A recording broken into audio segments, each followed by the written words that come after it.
All right. How's everybody doing out there? Let me see. Want to make sure. Can y'all hear me okay in the chat? Let me know if you can hear me. If you can hear me, just put 1111 or 111 in the chat, please, if you can hear me well.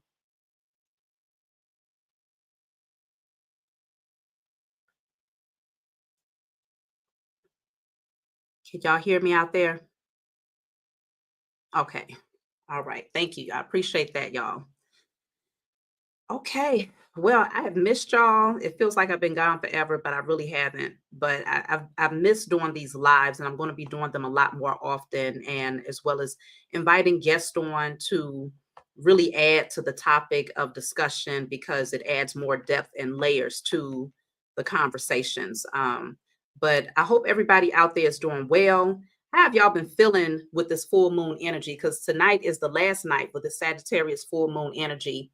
How has the energy been impacting you all?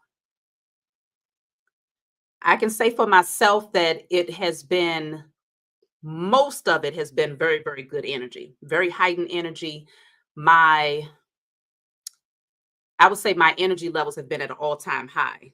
Okay. You said energetic. That's exactly the word that I was thinking of, Kesha. I've been very energetic. I did, yeah, it was so high, poetic vision. My energy had gotten so high that eventually I hit a low where it was like, oh, you need to go lay down somewhere. So it's been working. It depends on where you are before the full moon energy. That kind of determines how it's going to impact you during the full moon energy. You see what I'm saying? Somebody said somber. Another person said, I don't even know what to say. Goodness. Okay. Emotional. Mm, yeah. Yeah. So I mean, hopefully you all utilize this energy to really put your declarations out there. I figured tonight would be the perfect night to dive in on a very important topic. And it's concerning karmic contracts. Now, obviously, you can have a karmic contract with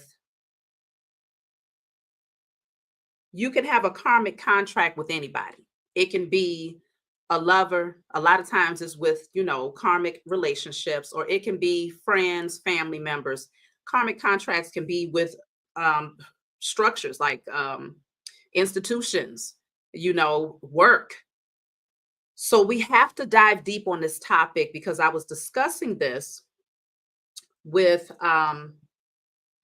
Jessica, who is also going to join me today in a little bit. Okay, we was having this discussion today.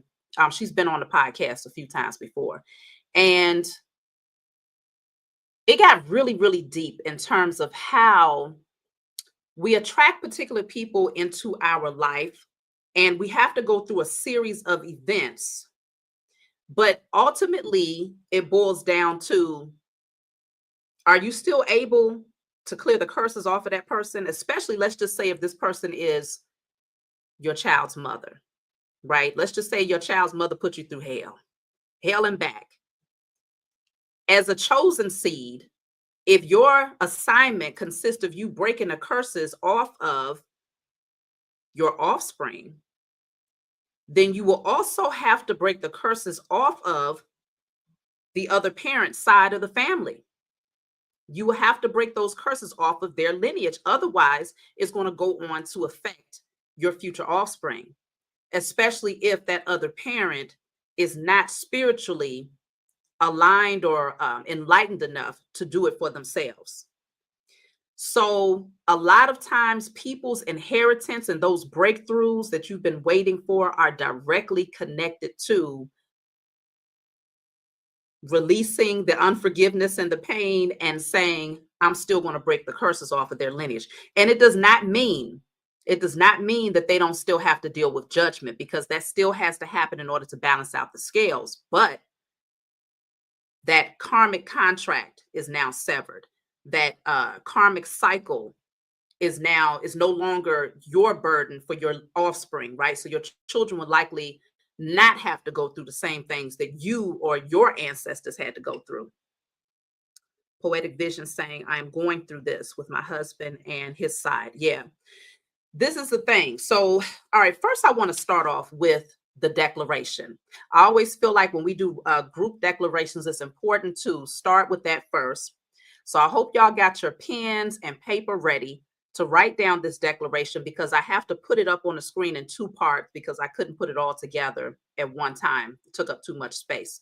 So if y'all are ready to write this down, I'm going to add the first part up that you want to write down, because we're going to burn this together. I was, I always talk about anything that's in the spiritual realm. The way that you have more power over destroying that energy is by bringing it down into the 3D realm to make it more tangible. So when you have karmic contracts that was created spiritually between yourself and others, and you've been bound by that contract, yourself and your lineage, whether you did it intentionally or not, now you have to pull it down from the spiritual realm by putting it on paper. So now it's right there, physically in front of your face. You see the karmic contract. You see what bound you to these entities, these beings, or this energy. Write that down and make it clear that you are now severing and canceling that thing. So now not only have you cleared it in the spiritual realm, but you have also made it tangible so that you can clear it in the physical realm. So that brings a balance. You see what I'm saying? So I'm getting ready to, who is that saying don't go outside too much? We have to stay outside. We have to stay outside. It is vital, okay, for the chosen seed specifically to stay outside. If you find yourself confined in the four walls of your home, like I can understand if it's something where you can't leave your house. And even then, if you can't leave your house, you better be surrounded by a bunch of plants.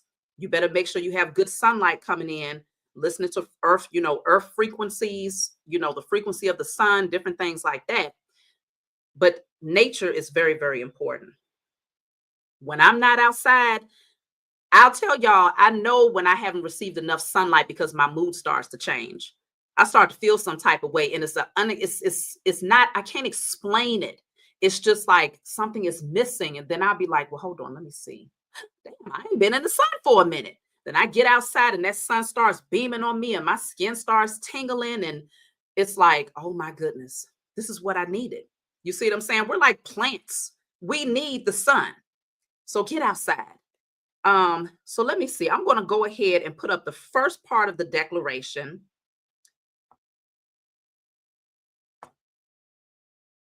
So this is what you're going to write on paper, and we're going to tear it first.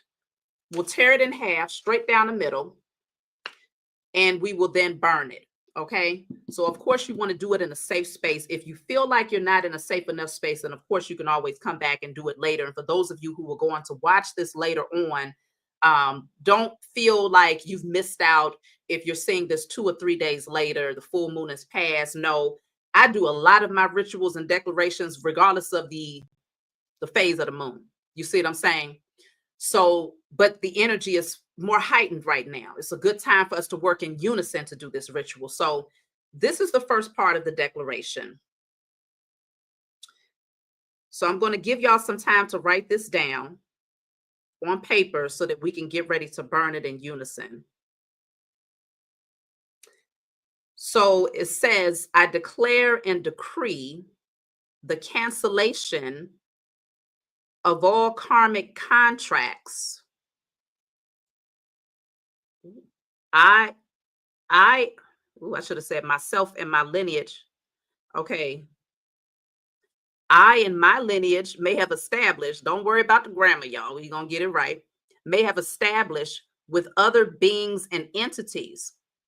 I declare the agreements fully dissolved, severing any hold they may have. So I'm going to add the second part in a minute, but I'm going to give y'all time to write this down before I put the second part up. So once you've written it all down, just put an 1111 in the chat. And tonight I'm using the number 1111 largely because my spiritual team has been showing me that number all day.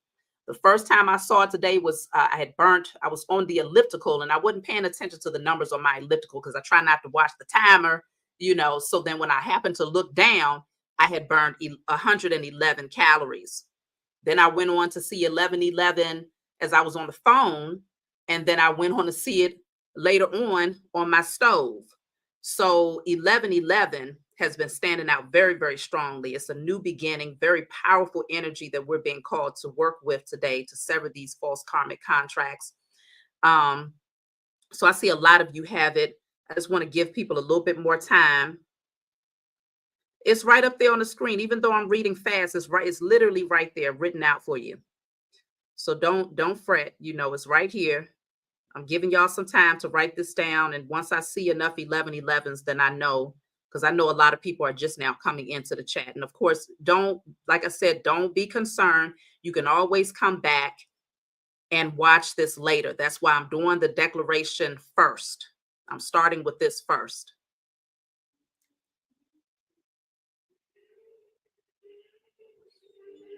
Okay, I see a lot of 1111s.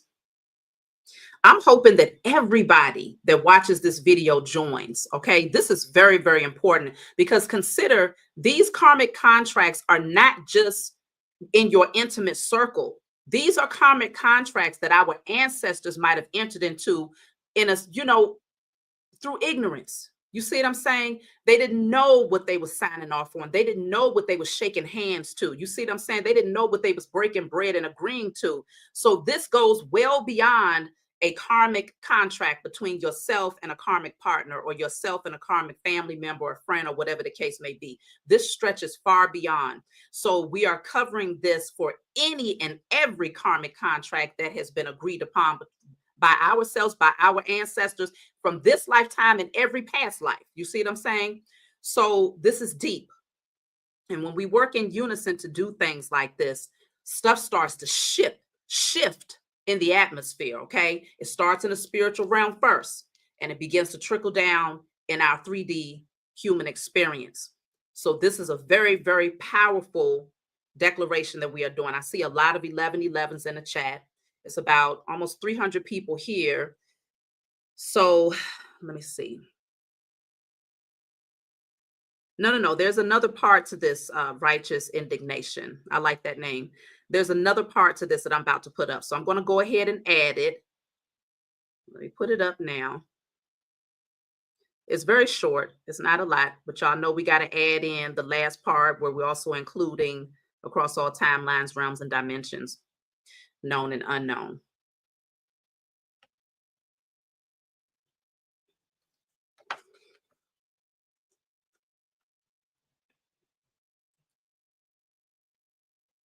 So this is the second part right here.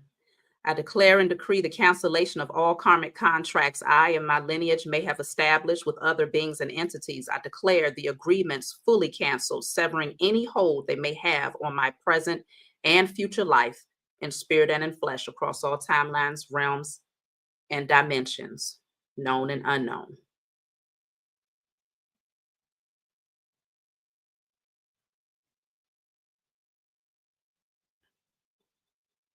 So once you're done, you can just put 1111 in the chat. So we're going to be tearing this first. We'll rip it straight down the middle, and we're going to burn it. Of course, in a safe space, and I'll give y'all time to find the safe space for you. I have this cauldron. It's like a miniature cauldron. I might not be pronouncing that properly, but it's very sturdy. It's actually heavy to be so small, but it burns things really, really well, and it's safe. Some people find that burning it in like cast iron skillets, that's a safe space to burn it.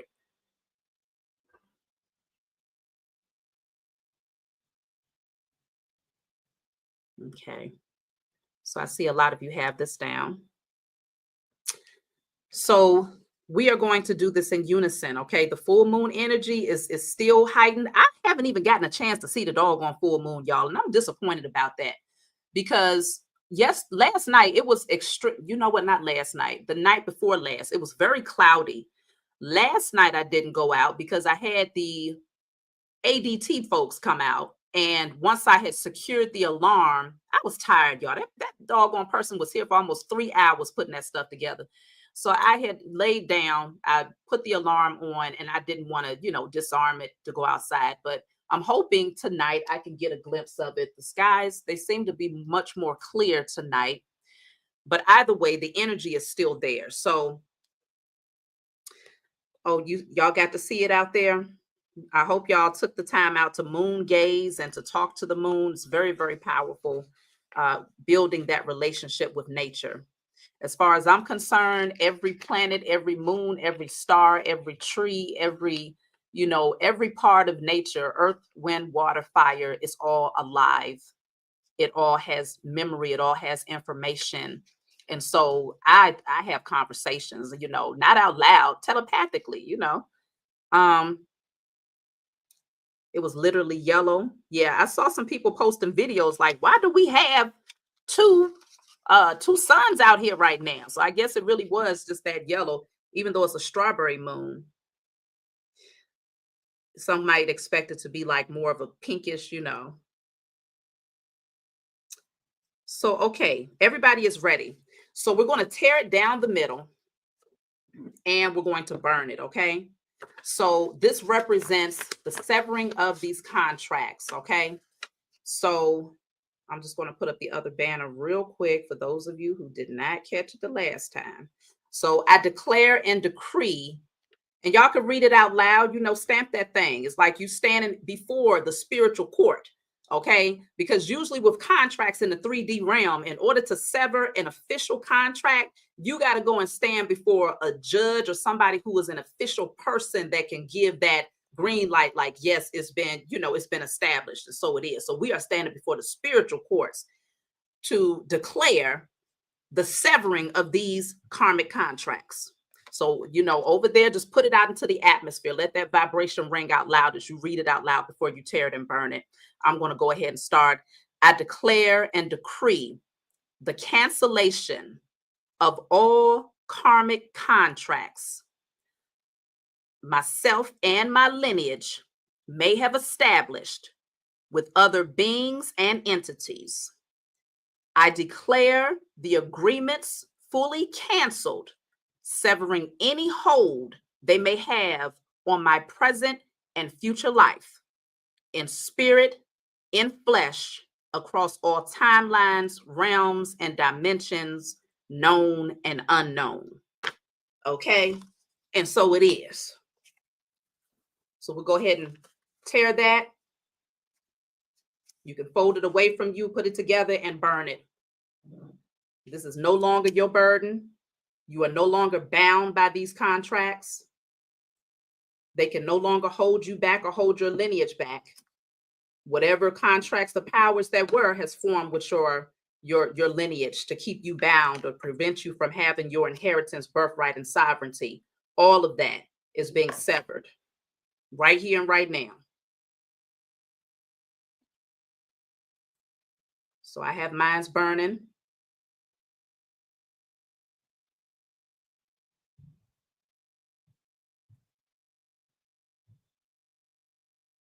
Give thanks to the Most High Mother and Father and my spiritual team and my cosmic family of love and righteous war for assisting me in clearing out and severing these karmic contracts in spirit and in flesh across all timelines, realms, and dimensions.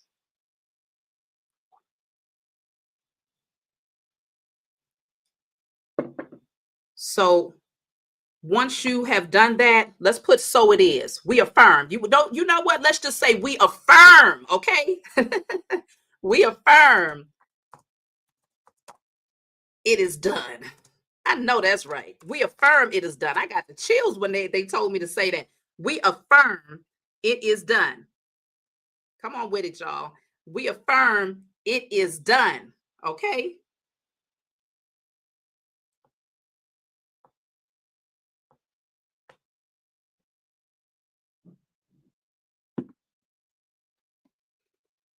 Ooh, I don't know about y'all, but I felt something. I felt something lift just now. I felt something lift just now, okay? So, yeah.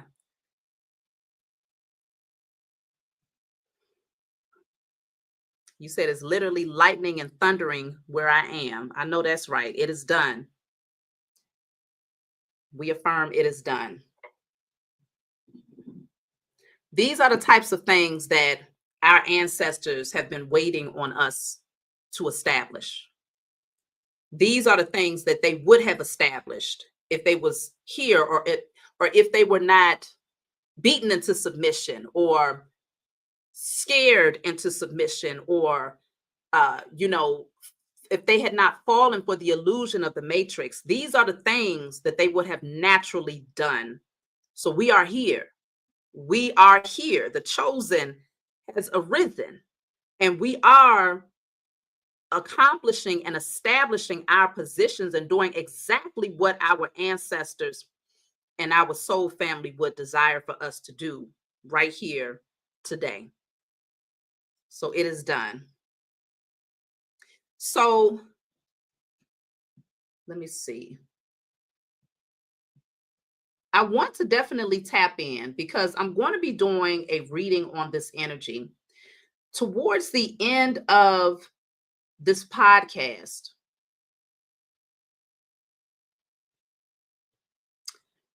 Towards the end of this podcast, I would like to welcome some of you on to ask questions or to maybe express your own personal experience when it comes to karmic contracts.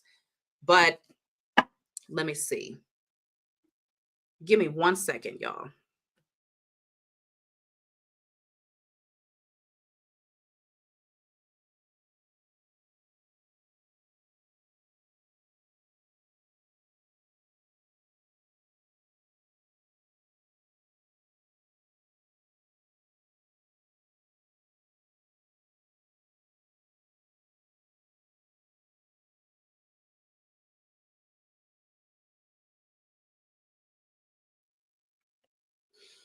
All right. So who was that talking about Diddy? What did he do? What did he do? Don't bring his behind up in here. I ain't got time for that. I ain't trying to deal with no diddlers tonight. Let me see. I've had a few people actually asking me to cover that topic. I've already covered it in the past. I've been telling y'all for a long time that, you know, a lot of the wealthy folks have been siphoning and harvesting energy off of the chosen seed for a very long time. They have been behind the scenes doing a lot of rituals. Everything that Diddy has been doing has been it's all rituals. The sexual energy, oh, thank you all for the super chats, y'all. Thank you for the super chats. Let me go back and acknowledge y'all. Tada, I appreciate the super chat. It says, I am grateful for you indeed. I'm grateful for you as well. Thank you. I pray you receive 1,000-fold in return. Same thing to you, Nanny 48. I appreciate you. Thank you. I pray you receive 1,000-fold in return. So as I've been telling you all for a long time, this is kind of off topic, but I did have to, go into this just a little bit. The sexual energy, what do you do with the ashes? You dispose of them however you want to. You could take the ashes and throw them out into the grass if you choose to. I personally don't put too much emphasis on the ashes. Once it's done for me, once I burn it, it's done. Okay.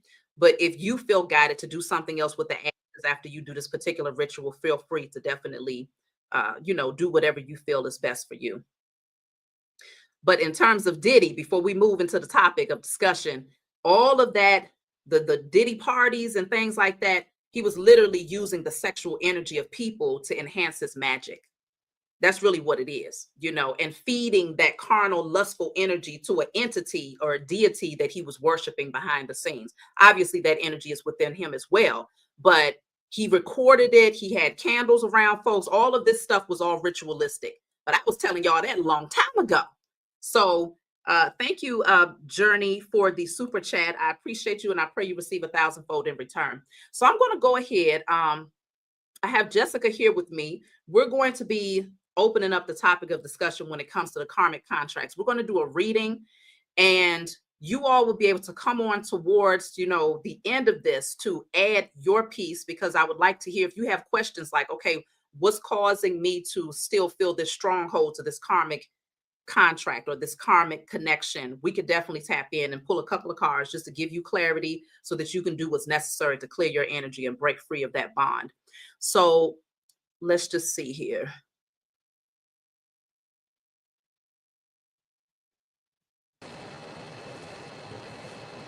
Hey. How you doing? Everybody, I'm fine. All right. Well, it's good to have you on. I appreciate you coming on here. So I'm about to let me take this banner down real quick because everybody has already done the declaration. Let me see. So I definitely wanted to jump in and do a reading. So we're going to both piggyback off of each other. As Jessica pulls cards, I'm going to pull cards, and we're going to tap in and see what needs to be understood about a lot of these karmic contracts. For a lot of people, it's directly connected to karmic partnerships for a lot of people. Okay. Um, so let's see. We're going to jump right in Okay.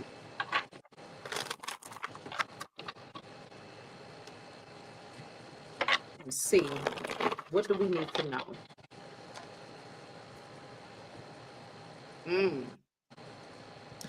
So for me, I'm already starting off with change. It's talking about transformation, evolution.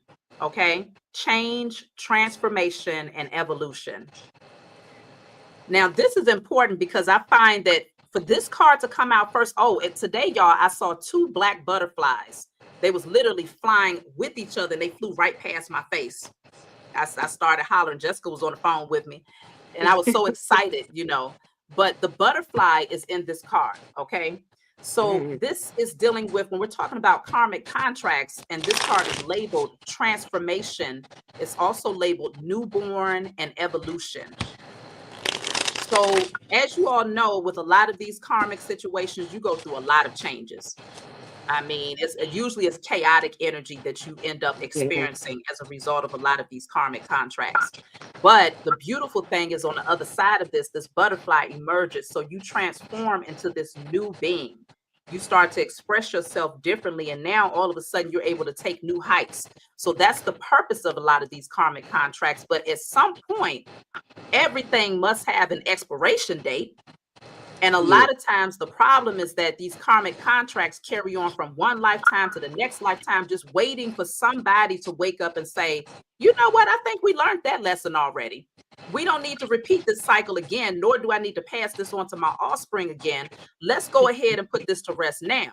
So that's where we stand today. So this is bringing about a major change. What are you getting, Jessica, to clarify this card here? Okay. You say you saw a black ladybug. I ain't never seen a black. You saw that was a ladybug? That sound like a roach. No, I'm just it might have been. I mean, did it have Clarifying spots? the I've never heard of a black transformation, ladybug. Yeah, it's the the card of transformation card. change. Can you hear me? Yes.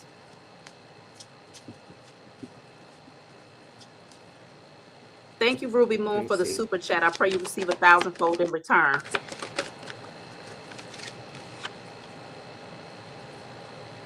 Okay.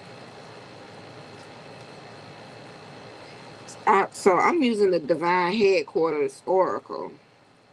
Okay. Okay. And what I got is new love coming soon. Okay. So new love coming soon. I mean, if we're clarifying change and you got new love coming soon, what are you gathering from that? Okay, this is the same card that came out when I clarified the change earlier, but it fell up under this my karmic partner. But this is the transformation within him. Because before this card, it wasn't a new person. It was him, but it was just like a new. Everything was just new. So that's what I got earlier. So I'm surprised this card came back out. So this is interesting because that's a whole nother Let's talk subject about in and that. of itself that is opening up. Thank you for the super chat, Andrea. I pray you receive 1,000-fold in return. That's a whole nother subject that's opening up because a lot of people, it's hard to understand that sometimes karmic situations can transform into a divine connection. But there's a whole lot of layers to this thing where usually that chosen seed, the divine masculine, divine feminine, whichever one is awakened first, is going to have to usher in that spiritual understanding, right? You're going to have to start by breaking the generational curses, sending a particular energy towards that other person in hopes that whatever veil or whatever illusions is over them, that it'll be removed, whatever strongholds and anchors that's over them, that it'll be removed. Like generally, it's up to us to initiate the process of their healing, but then they have to do the footwork to go through the transformation themselves. So is that what you're getting, Jessica, with the new love? Yeah. You're saying that you feel like it's the same person that's gone through a transformation, but they express themselves through a brand new energy. Yes. Because at the first card that came out was him, conviction. And I told you in that card, you had the hand of the Most High coming down from the clouds, and the guy was on his knees with his hands like in a surrendering position. So that was the first card. And then I was clarifying transformation or change, and this card ended up coming out. Okay.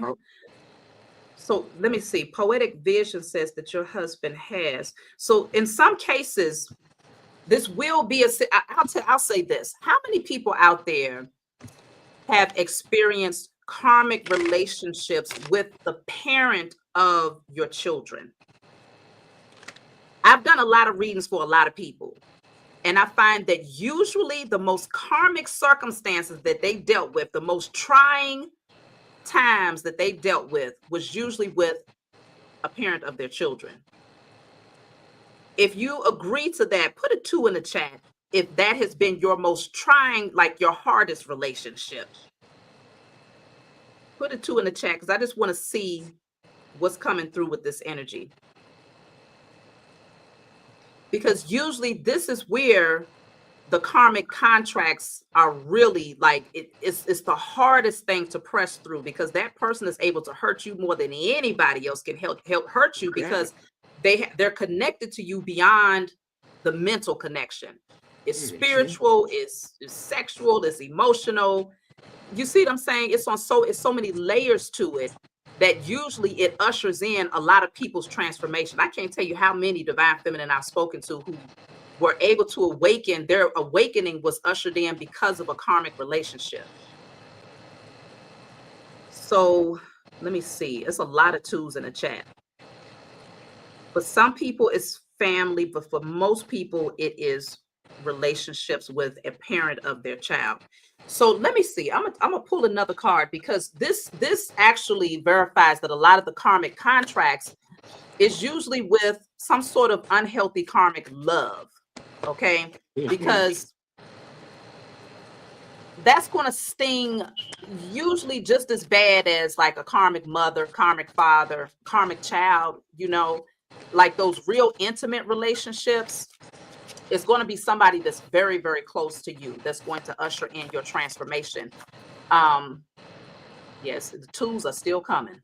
Yeah. We're going to have 368 number 2s in the chat in a minute.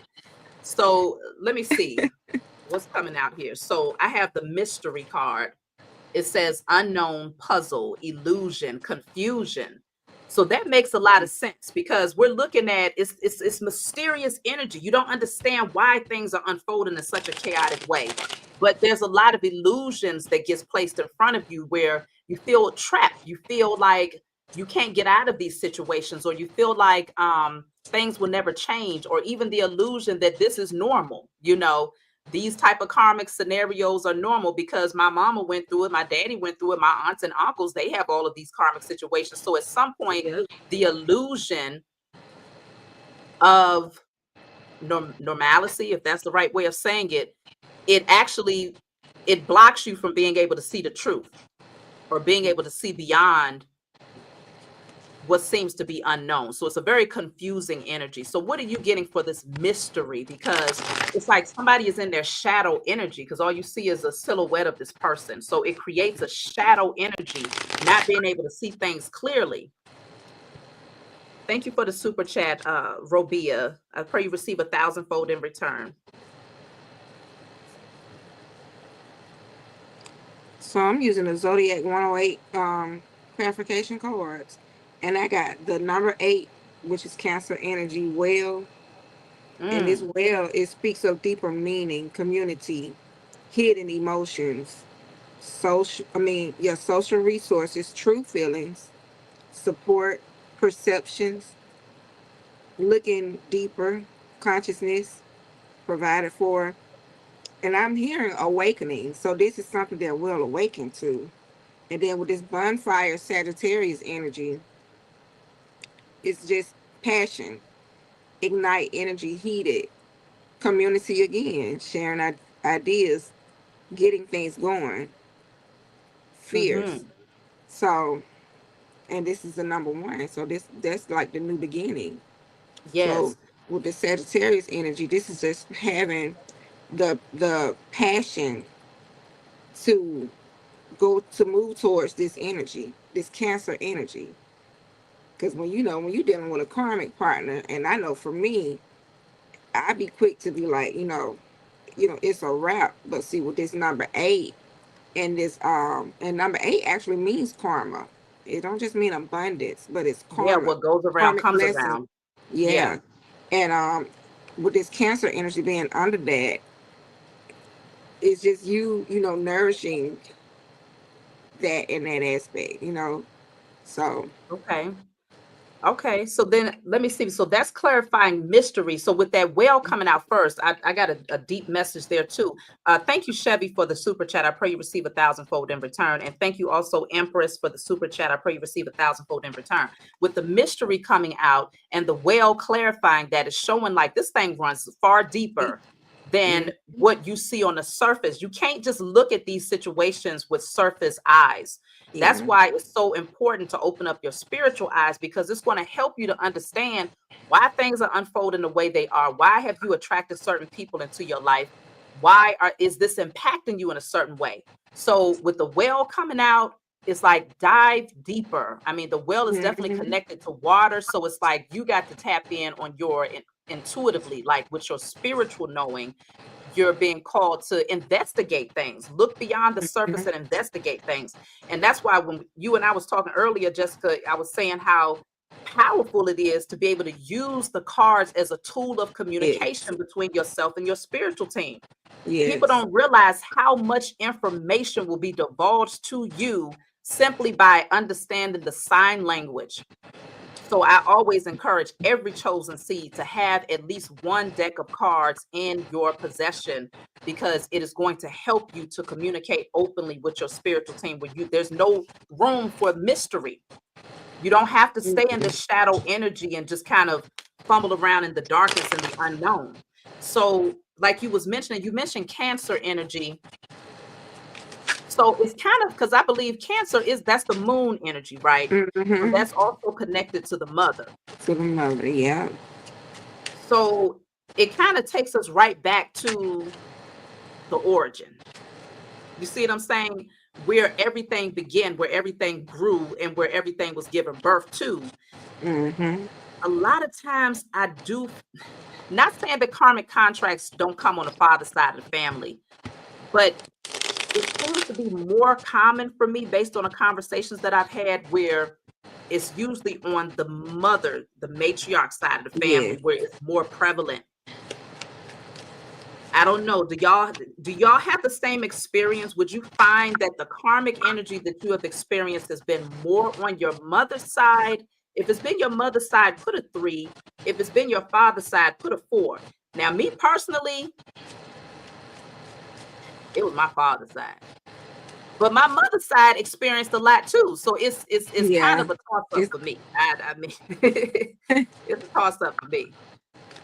Let me see what we got. I see 3, 3, three 3. fours. Dang, it's mostly threes. Okay, some people are 3, 4. Okay, Mhm.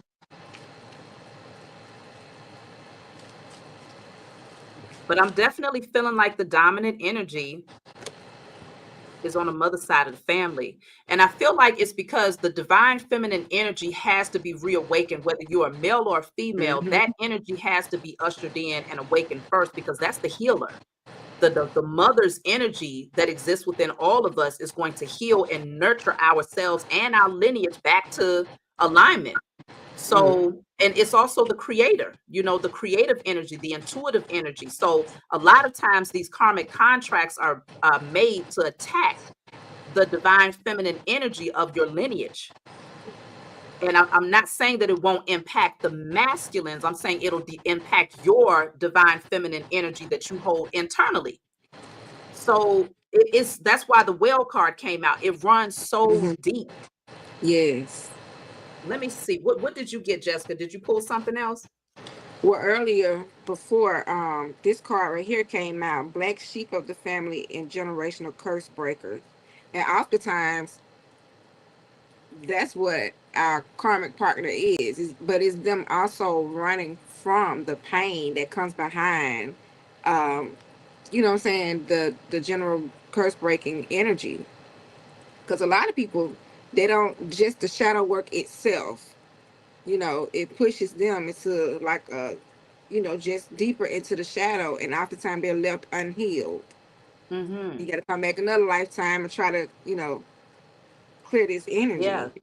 So it's like a So safe space. You're saying if it's pushing them deeper into the shadow, it seems cozy there because you don't have yes. to highlight all of those things that you was trying to run from. So it's things become illuminated, and the more they see, the more they run, the more they try not to, I guess, face themselves, because this is a mirror actually. you know this, you can see that. Yeah, because they see themselves, but this is what they're running from. And sometimes So the are those change can chains be, attached? What are those chains attached to? it's really in front of this guy, and the way that it is, it looks as though if the chains was yanked, if this person standing here, he could get pulled back, you know. Mm. So this is like I was saying earlier, it could be a push and pull energy, like it's the desire there to heal. Some people, I just heard, some people don't even know how, they don't know where to start. I know from my my situation, he don't know where to start. But definitely the black sheep of the family, you know, definitely the black sheep of the family. Yeah. And Um, that's where the divine feminine comes in. And like I said, I'm not discounting the divine masculine, but can we be honest right now? Can we just be honest in this conversation where have you noticed? I'm talking to all 357 people that's here. Have you noticed that the divine feminine seems to be awakening at a faster rate than the divine masculine, the energy itself? You see what I'm saying? If you've noticed that, put 1111 in the chat. This is no shade to the divine masculines who are awakened, but I'm saying the divine feminine energy that's within all of us, it seems to be awakening first. And a lot of times it does reflect in the physical vessel of the woman awakening before the man. I see a lot of people that agree to that. yeah, Thank you for the super chat, neutrino waves. I pray you receive 1,000-fold in return.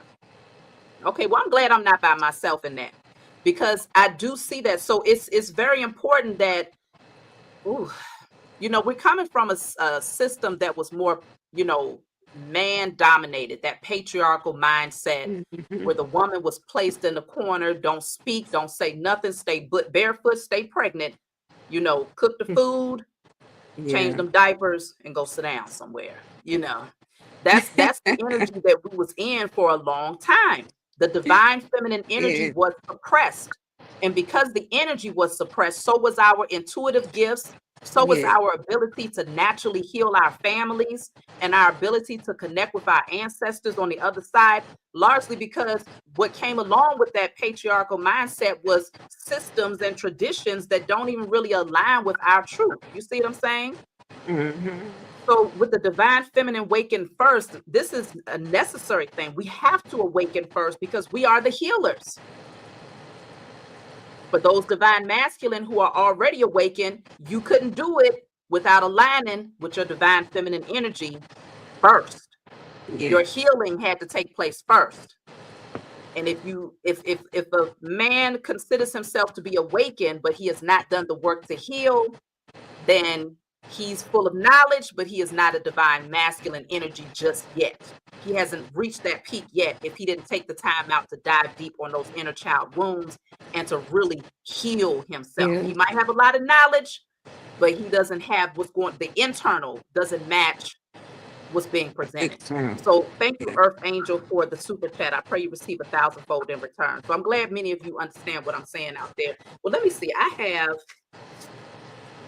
wow, the greed card coming out. Wow. It says greed. You see how this person, they are dead. And you know what's interesting? There's a crown of thorns on this person's head. A crown of thorns, and it says laziness, obsession, cruelty, and stupidity. Now, if that's not karmic energy, I don't know what is. Yes. Earlier, I was talking about how even when it comes to the powers that were, we was talking about Diddy, right? What did he do? We was talking about Diddy, and I was saying that the energy is an insatiable appetite. It's to feed another source. It's to feed a beast that they worship. That's greedy for people's energy. It's greedy for people's fear and for people's self-loathing and, insecurities and things like that. That energy, that entity is greedy for that. But what it leaves you with is nothingness, just a dead, just a corpse. You see what I'm saying? This crown with this crown of thorns, as if it's exalted itself, but there's no life there. You see what I'm saying? So a lot of these karmic contracts come to suck the life out of you, but you have to be able to rise above it and to be able to see like, damn, because it's talking about laziness, obsession, stupidity. And I could say, shoot, for myself personally as a chosen seed, I've been lazy. I've been obsessed. Okay. I've had addictive patterns, and I've made stupid moves, maybe even been a little cruel sometimes, but that's not really how I move. But maybe given the right circumstance, I might have, embodied that energy too. But at least 3 out of the 4, I was in that energy, and it could have drained me to leave me in just straight nothingness. But the illusion will have you crowning yourself thinking that you really did something. This is the illusion. Yeah, that's right. A crown of thorns, though, that's a painful crown to, What are you getting for that, Jessica? Thank you for the super chat. I'm sorry, Virgolin. I got the sitting duck. So you're sitting in that energy of greed in your crown, but this is actually your energy.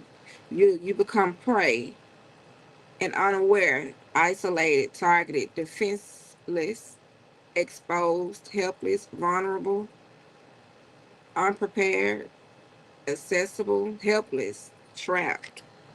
Wow. So yeah, that makes sense, because the card that you pulled earlier was the man with the chains. And what I was thinking is like, okay, it's keeping him bound, it's keeping him anchored. And that's exactly what's coming out. The sitting duck, clarifying greed, that laziness energy, that obsessive energy. It's a distraction.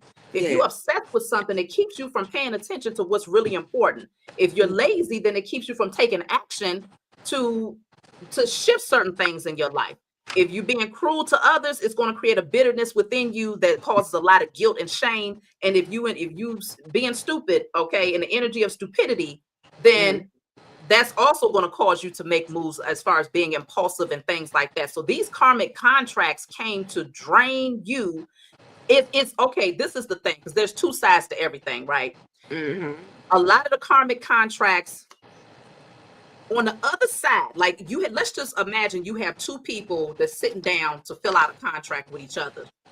You got one energy on the other side that's like, all right, I'm about to get this ninja. I'm about to fool the hell out of them. But then you got the other person on the other side, like, well, maybe they got okay intentions. Maybe this is good, not really understanding what they're signing themselves over to. Yeah. So it's twofold. It's not just it came to drain you and leave you for dead. It also came to enlighten you and to transform you. But remember, transformation comes with death. So are you going to be able to rise up out of that thing like the phoenix? Or are you going to stay buried in those ashes is really what it boils down to. What is that karmic contract really going to do for you based on your awakening and your perception of it? You see what I'm saying, Jessica? Yeah. Yeah. So I was shuffling the cards, and this card fell out, and I heard the word well, we actually said it earlier, I think, block heart chakra. Mm-hmm. You know, the card says love lockdown, but a lot of times, you know, you go through these phases where when you don't want to heal and you become the sitting duck, you know, all the while you're building up like karmic energy, you know. So with love locked down, this is a blockage to um you know, your chakra, your heart chakra. Mm-hmm. So Yes. Love lockdown. So with that chain, if that chain is blocking the heart chakra, mhm. that it can only take the nurturing energy of a divine feminine to heal a heart chakra, divine feminine energy to heal a heart chakra. And that's why it still goes back to divine feminine energy. You have to be able to balance out both. Yes. It's a lot of people out here. And I mean, like I say, I'm trying to be gentle with this. You know what I'm saying? But it's a lot of people out here who they don't wear their feminine energy well enough. You see what I'm saying? They don't embrace it. They shun it. Too Yeah. many masculine shun it, where it's all about knowledge. It's less about healing. You see what I'm saying? And so it's very important for that feminine energy to be in alignment to heal the heart chakra specifically. But let me clarify what you got with that card with the chains on the heart. Okay, we got the card of silence. Somebody's like, shut up. Okay, please. I don't want to hear that. Okay, it's a masculines out there like, girl, look, it says keep silent, coercion, and hint. So somebody don't want the truth out there. You see what I'm saying? When it comes to the Yeah. need to heal the heart chakra, it's like some people feel comfortable with being more cold because it doesn't, you don't have to be vulnerable when you're cold. You see Mhm. what I'm saying? Vulnerability is off Yeah. the It's table if you're in this hard energy. And that goes for men yeah. and women. I'm not just talking about the men, I'm talking about men and women. Vulnerability is, it goes, it flies, it's off the table. Love is off the Mhm. table. Being emotional, compassionate, empathetic, all of that is off the table. And then it's like it's more welcoming for that person to be, you know, just a poker face because they're wearing this very hard exterior that most people would expect them to wear. So they don't expect them to come through being empathetic or compassionate. You see what I'm saying? They just expect them to be in that King of Swords. That's really what I'm seeing Yeah. right now. The King of Swords energy. So silence is here. It's almost like, what is it? Closing the ears off. Hear no evil, see no evil. Hear no wrong, see no wrong. People don't want to acknowledge that these types of things exist. There's a blockage to the heart chakra of many people because of these karmic contracts.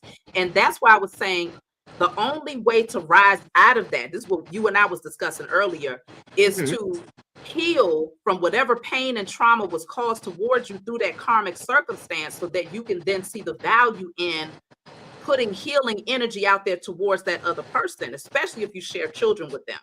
Mhm. Um, but with a hardened heart, the likelihood that you will want to break generational cycles for them or to clear karmic contracts for them is slim to none because you don't want to see them benefit from your prayers or from your intentions. But it's really not about them benefiting. It's about your future generations not having to carry Yeah. the weight of that karmic contract on their shoulders. Yes. Mm. What are you getting for this silence card? Let me see.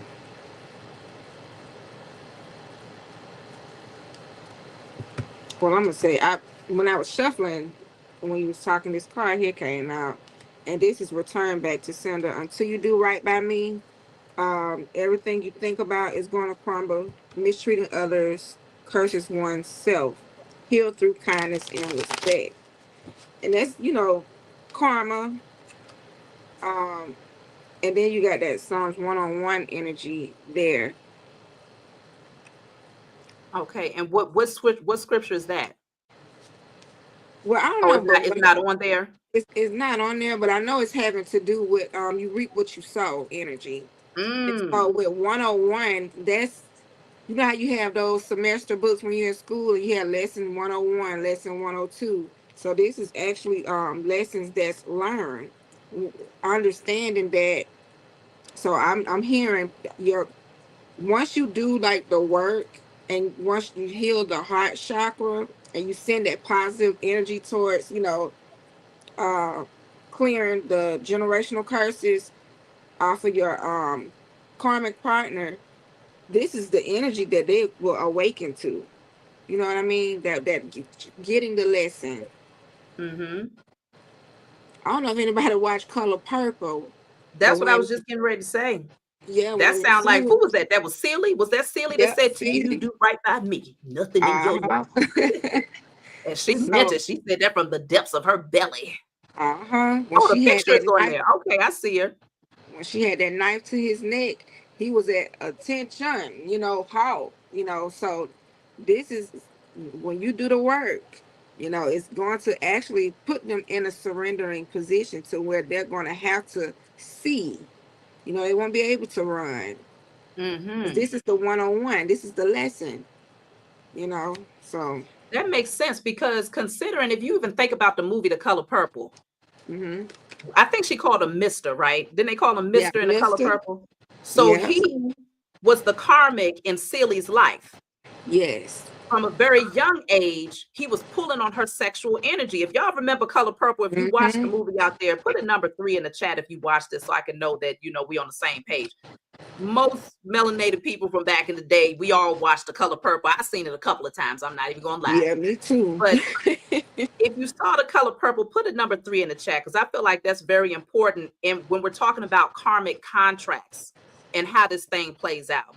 Most of y'all He have seen it. definitely Okay. pulled on her sexual energy. He Yeah, from an pulled on early. her sexual energy like it was nobody's business. The only thing that she was to him was a Yeah. sexual object for him to get off on. He didn't like her.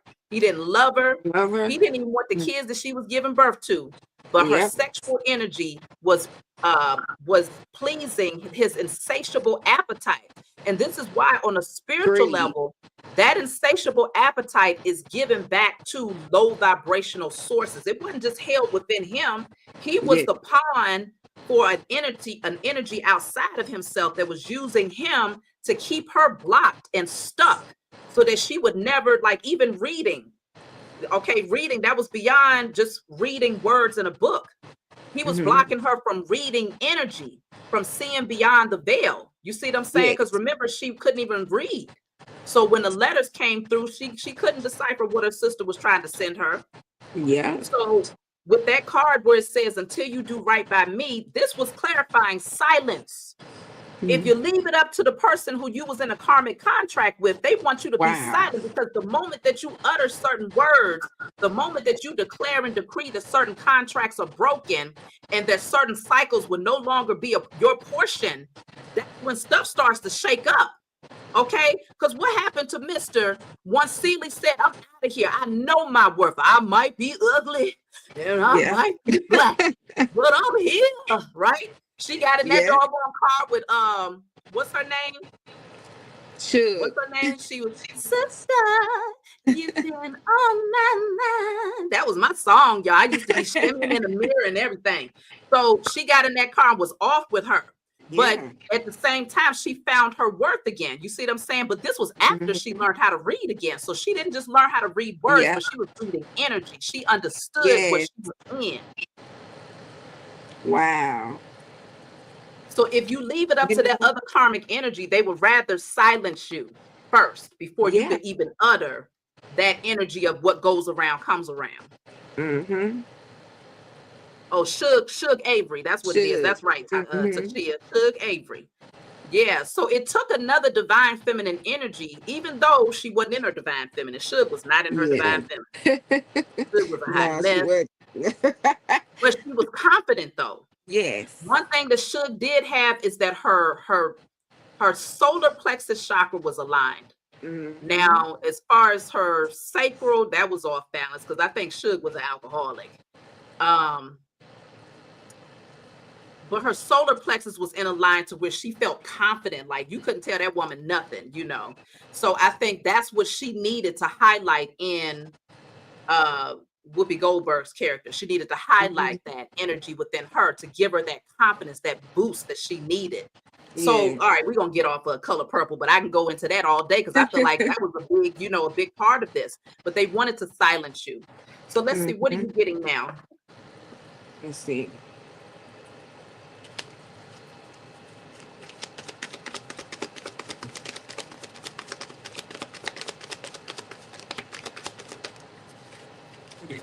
She said Suge Avery made love to Whoopi Goldberg. I ain't never seen Suge make love to Whoopi Goldberg in the movie. Did she make love to it? She did, but they didn't show it. It went off, back then, they showed it, but it went out of, scene. It says good Ooh. things are coming. Get ready, a miracle on its way.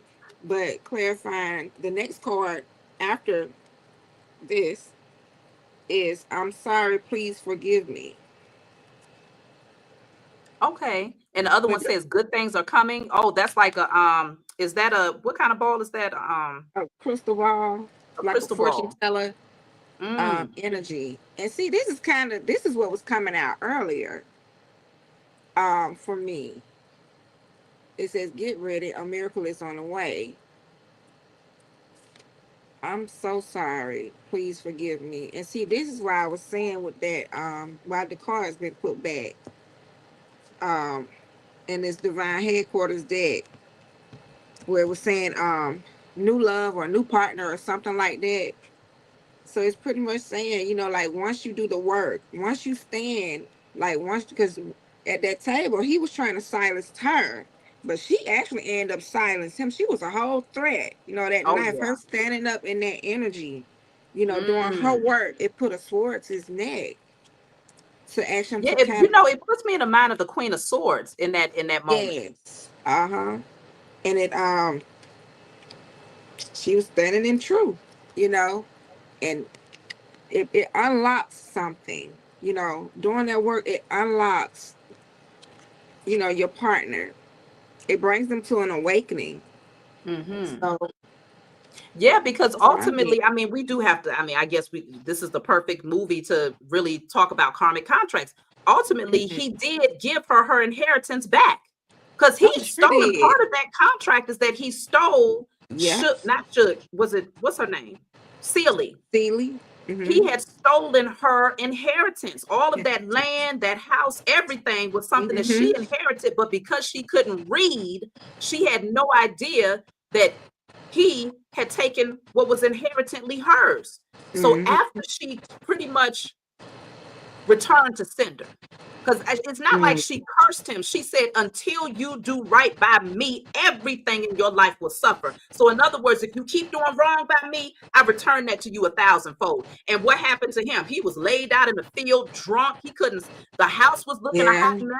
Kids was running crazy. Chickens was shitting all over the house. It was a hot mess. And then after he woke up and said, you know what, I got to do right by her, he ended up returning to her land and returning her to her lineage, because then he reconnected her with her bloodline. So he got her back. She got back in alignment with her roots simply by speaking her truth and uttering those words out there and taking her power back. Y'all, you got to realize the power of the tongue. Like, it's powerful. That moment of her she pointed two fingers at him. That was not her just talking to a man saying, I'm tired of your stuff. No, she was literally doing spell work in that moment. She said, I know who I am, and I know the power of my words, and I know that what I'm speaking right now will become your fate until you do right by me. So really, that's the energy of the chosen seed, where it's like, you're not trying to see a lot of these karmics in your life down and bad, but you will put it out there that judgment is going to come upon their heads if they don't stop fooling around with your energy. You see what I'm saying? You will have to break those karmic bonds so that it doesn't keep. Who wants to stay chained and bound from one lifetime to the next and pass it down to their children? Because had she not woken up, I think she ended up having, like, I don't even know how many kids she had for this man, but it was a lot of children running around. Ultimately, that energy would have gotten passed down to those children, and they would have ended up carrying on the same. Matter of fact, his son was toxic as hell, wasn't he? Yep, I was just gonna say, wasn't Harpo? Yeah, Harpo. Yeah. She said, yeah, because he slapped, who was that? Oprah's robe. I think Yes. did he slap Oprah because he called himself trying to be hard for his father to prove a point?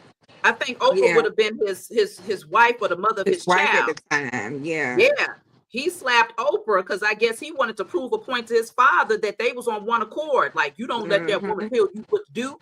So now Yeah. that's that generational cycle being passed down to the next, generation.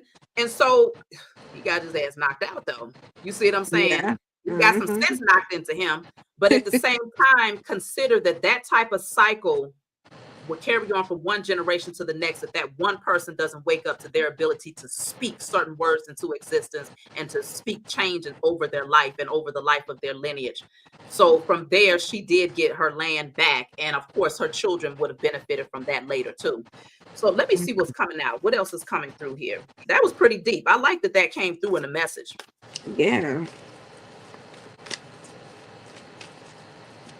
So look at this. This says confessions. So this says unveiling, coming clean, and messages. So something is being brought to light here. Confessions.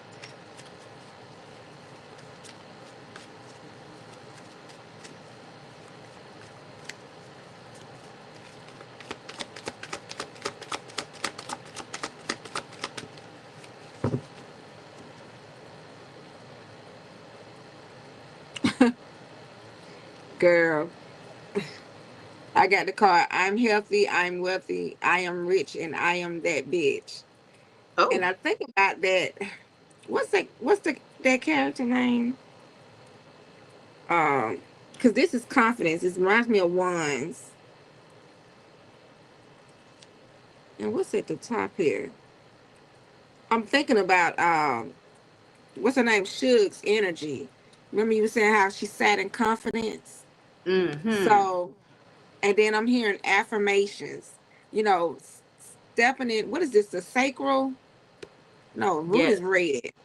Sacral It, is it what? feels like both sacral and root energy, And but I'm root. also picking Okay. up solar plexus. I feel Solar like all plexus as three well. are in alignment Yeah. with that card. Yes. So being in alignment with this energy, I am healthy, I am wealthy, I am rich, and I am that bitch. And what card did you pull out? What was that? Confessions. This is coming clean, unveiling. So it's like a truth that's being brought forward. Thank you for the super chat, Blue Goddess. I pray you receive 1,000-fold in return. Yeah. So, but that clarifies what we were saying earlier. Stepping into your energy, aligning your chakras, because it start with the root, and then the next chakra is like a building block takes place.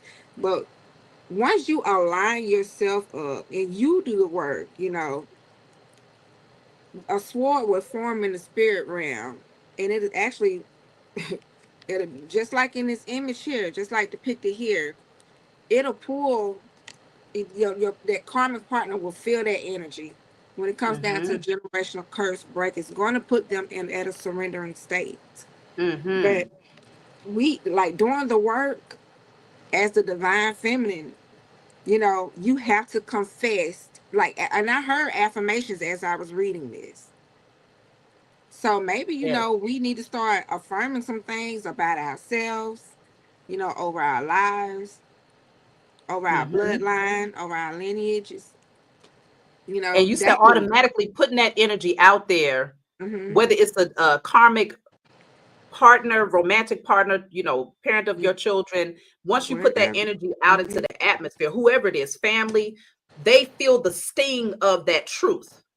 That's why with Yeah. the confessions, it's talking about unveiling. So no longer, because as a chosen, you tend to be humble. You don't want to, Yes. it's like, I don't want to say too much. I don't want to lift myself up too much. But if you don't do it, who gonna do it?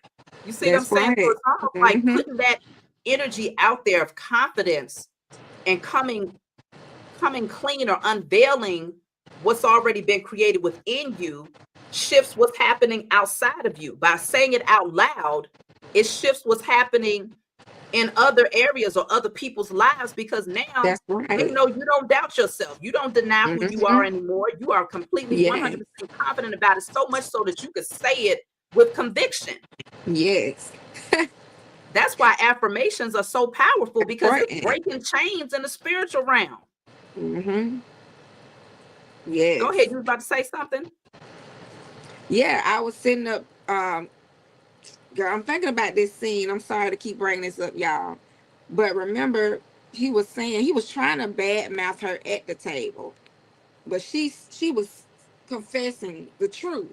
Before she Mm, stood up, before she grabbed that knife and went like this, she was like, I'm the reason this, that, and that. You know, she built herself up before she exploded. So mm-hmm. that's the confessions energy there. Oh, yeah. So Yeah. So yeah, she started to no, speak the truth in a way where it's like she held that in, like, I can't say this out loud. Even yeah, though she knew it to be the truth, that she held that yeah. family together. She She hit that kept the house table. clean. She, She did it all. She she stabbed that table with that knife. I'm the yeah, reason why you got this house clean. I'm the yeah. and it all she was doing was speaking truth. Couldn't Telling the nobody truth. deny it. So much so that Oprah's It shook him. character it Oh shook her yeah. awake. You see what I'm saying? So Uh-huh. these confessing these truths and speaking from a space of confidence and conviction, it doesn't just shift you out of your circumstances, but it shakes other people awake. It Yes. becomes that light that everybody else needed, that truth that everybody else needed to hear. Because she was in that state of like zombie energy for Yes. years. And out of nowhere, she started laughing. People was looking at her like, hold up. I didn't even know she still had a voice. Yeah. Yeah. He was like, the dead has arisen. The dead, You know, that's it. Isn't literally. that a part? So we started Yeah. off with the transformation of the butterfly. The Yes. dead begins to awaken when the Yes. divine feminine, or anybody who is a chosen seed, whether you're divine masculine or divine feminine, when you begin to speak your truth with conviction, the dead will awaken. First, you will be Yes. the first one that will awaken from the dead state, because that is that's the beginning of your personal transformation, is being able to utter your truth and to unveil your truth with conviction and without, unapologetically. Let's just put it that way. And then it trickles out and it becomes more expansive, and other people around you, now they feel more confident to step into their truth when they come out of the shadows. So we play a massive role in the shakeup and the change of this entire thing. And that's why the powers that were has been so adamant about sacrificing us. And it kind of takes me back to this card where they are crowned with these thorns. It's like, no, I know that you are royalty and I know that you deserve to be crowned, but I'd rather sacrifice you first, okay? Persecute you first, and say that everything that you was doing is against, our truth, the truth of the system. They'll sacrifice and persecute you first and give you a crown of thorns before they crown you with gold and diamonds. You see what I'm saying? But that's Yeah. why with the confessions, you got to start off by crowning yourself. That's really what it comes down to. You got to start off by crowning yourself. But that's obviously after you know that you've earned that position. You see what I'm saying? There's too many people out here that's crowning themselves, and they ain't even got the head to wear the crown. Head is heavy as hell. They can't even hold it up, walking around with a crown that they haven't even earned. Yes. So let's see what else is coming through here. We've been on for about an hour. I will be having people come on in a minute. So this says look for investigation. It's talking about searching, investigating, look for. So what is this? He's holding a light bulb in his hand. So it's something about diving deeper, looking for something. But he's in the darkness though. So this light bulb is guiding the way. Let me see.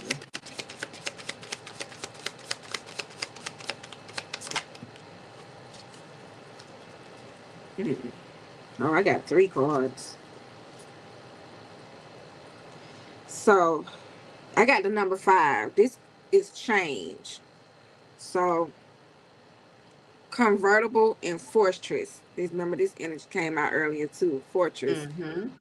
So it says many options, free will, adjacent possibilities, flexible, adaptable, freedom, change. Fortress, fortitude, staying power, fixed.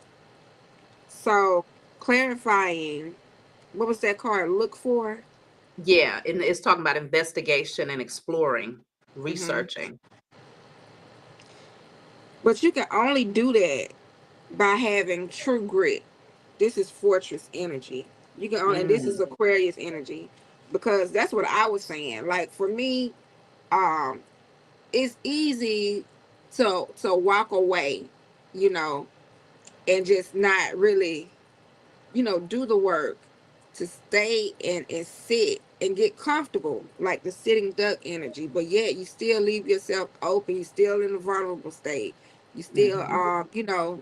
sitting in that low vibrational energy. But look for the change. Look for the change.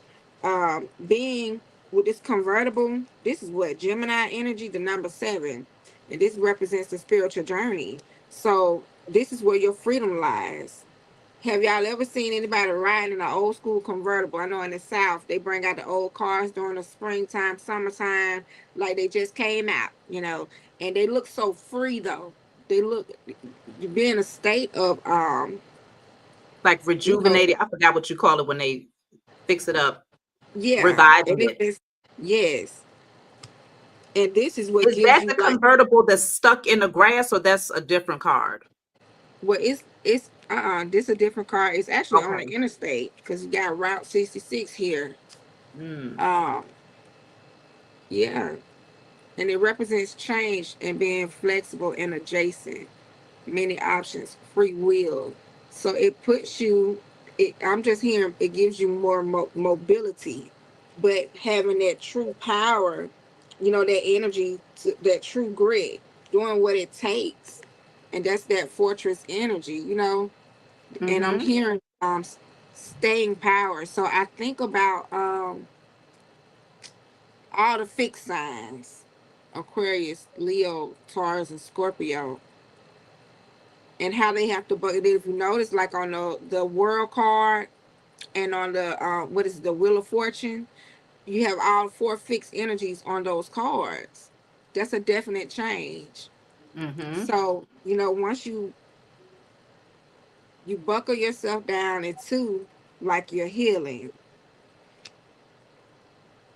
that's where you're going to see the wheel begin to change, and things will begin to become mobile. Okay.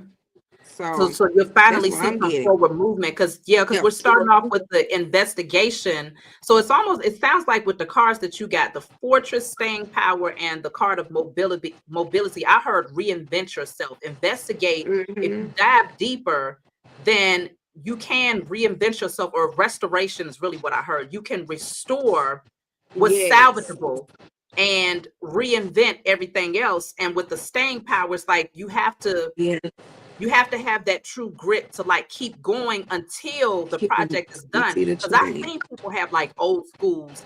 I can't tell you how many people I know that got an old school vehicle in their garage. They've been Just reinventing and sitting restoring up. that thing since Yeah, 1925. Like you yeah, still ain't done getting that thing together.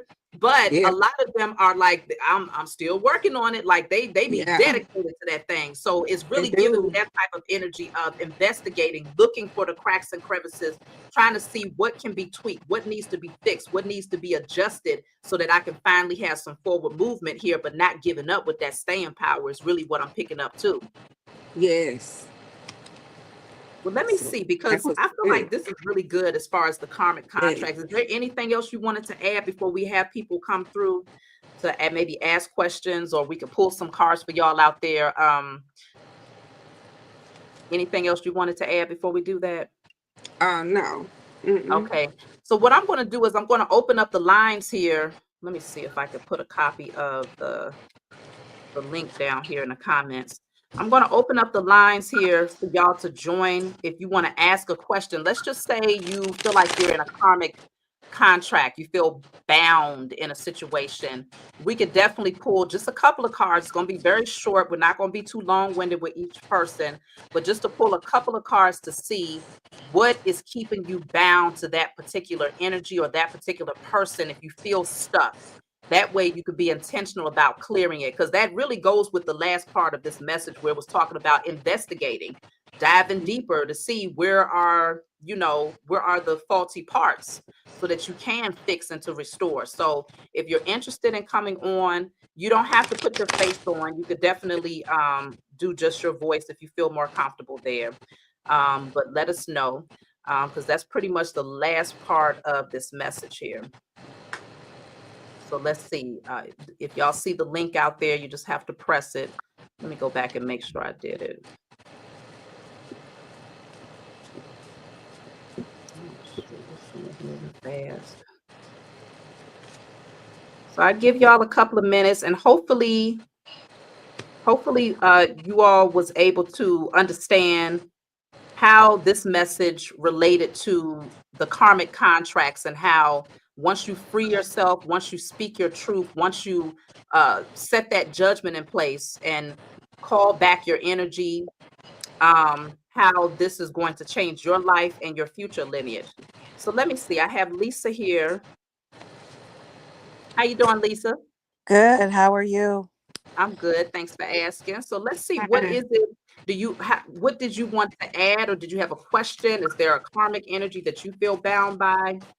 It's a karmic energy that I feel bound by, and I just want to know what it is, who it is. Okay. Oh, who it is? Well, I don't know if we Yes. can tell you, No, I but mean not saying it like that, but I just want to know what it is. okay. Well, let me see. I'll pull a couple of cards, Jessica, and then you feel free, to jump in when you're ready. So let me see. For Lisa, feeling bound, and you need to know what's the source of this energy that's keeping you stuck. Yes. So I have depravity. Depravity. So it's like being deprived of something. It says tyrant, spy, misfortune, seduction, deprive. Something is deprived. Either you're depriving yourself, or there's an energy that's pulling on you, which is leaving you depleted. Let me see something. I need to get one more for this. What do I do with those cards? So I have divine timing. But this stopwatch is starting to rust. It's starting to rust. It's almost like you've been deprived. You could be, a lot of times we could be our own worst enemy. You might be maybe over giving of yourself to others, but still depriving yourself of what you need. You see what I'm saying? Are you an overgiver? Yes.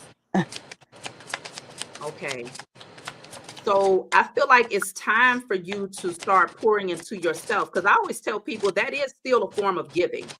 Giving to yourself is the best form of giving, and you're still giving to those people that you love by giving them the opportunity to give to give to themselves. You giving to them, you giving them opportunity, space and opportunity to do what they got to do to pour into themselves, rather than pulling and depleting you. You see what I'm saying? What are you getting on your end, Jessica? Okay, so this is interesting. I got the number 8. I got two number 8s, one in Pisces energy and the other in Gemini energy. But I got the old card. And this is weary, tired, exhaustion, bone tired, needs restoration.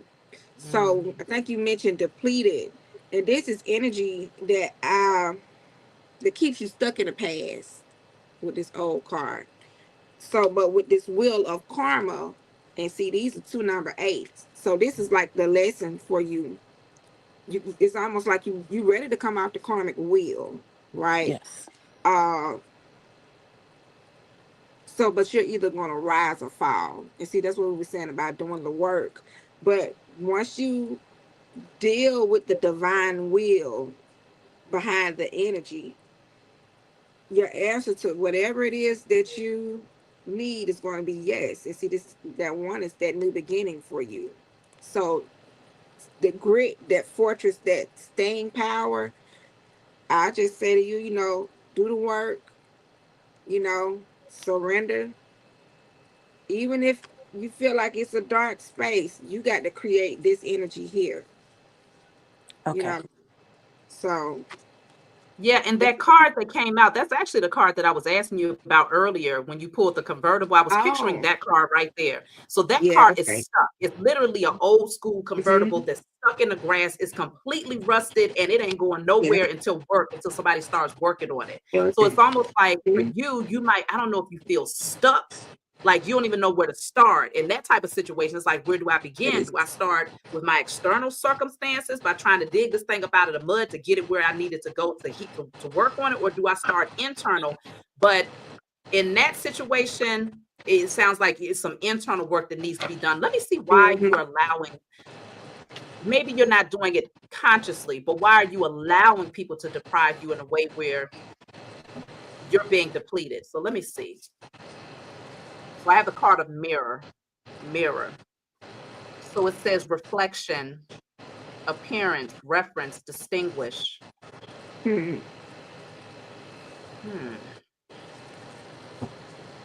Do you feel good about yourself?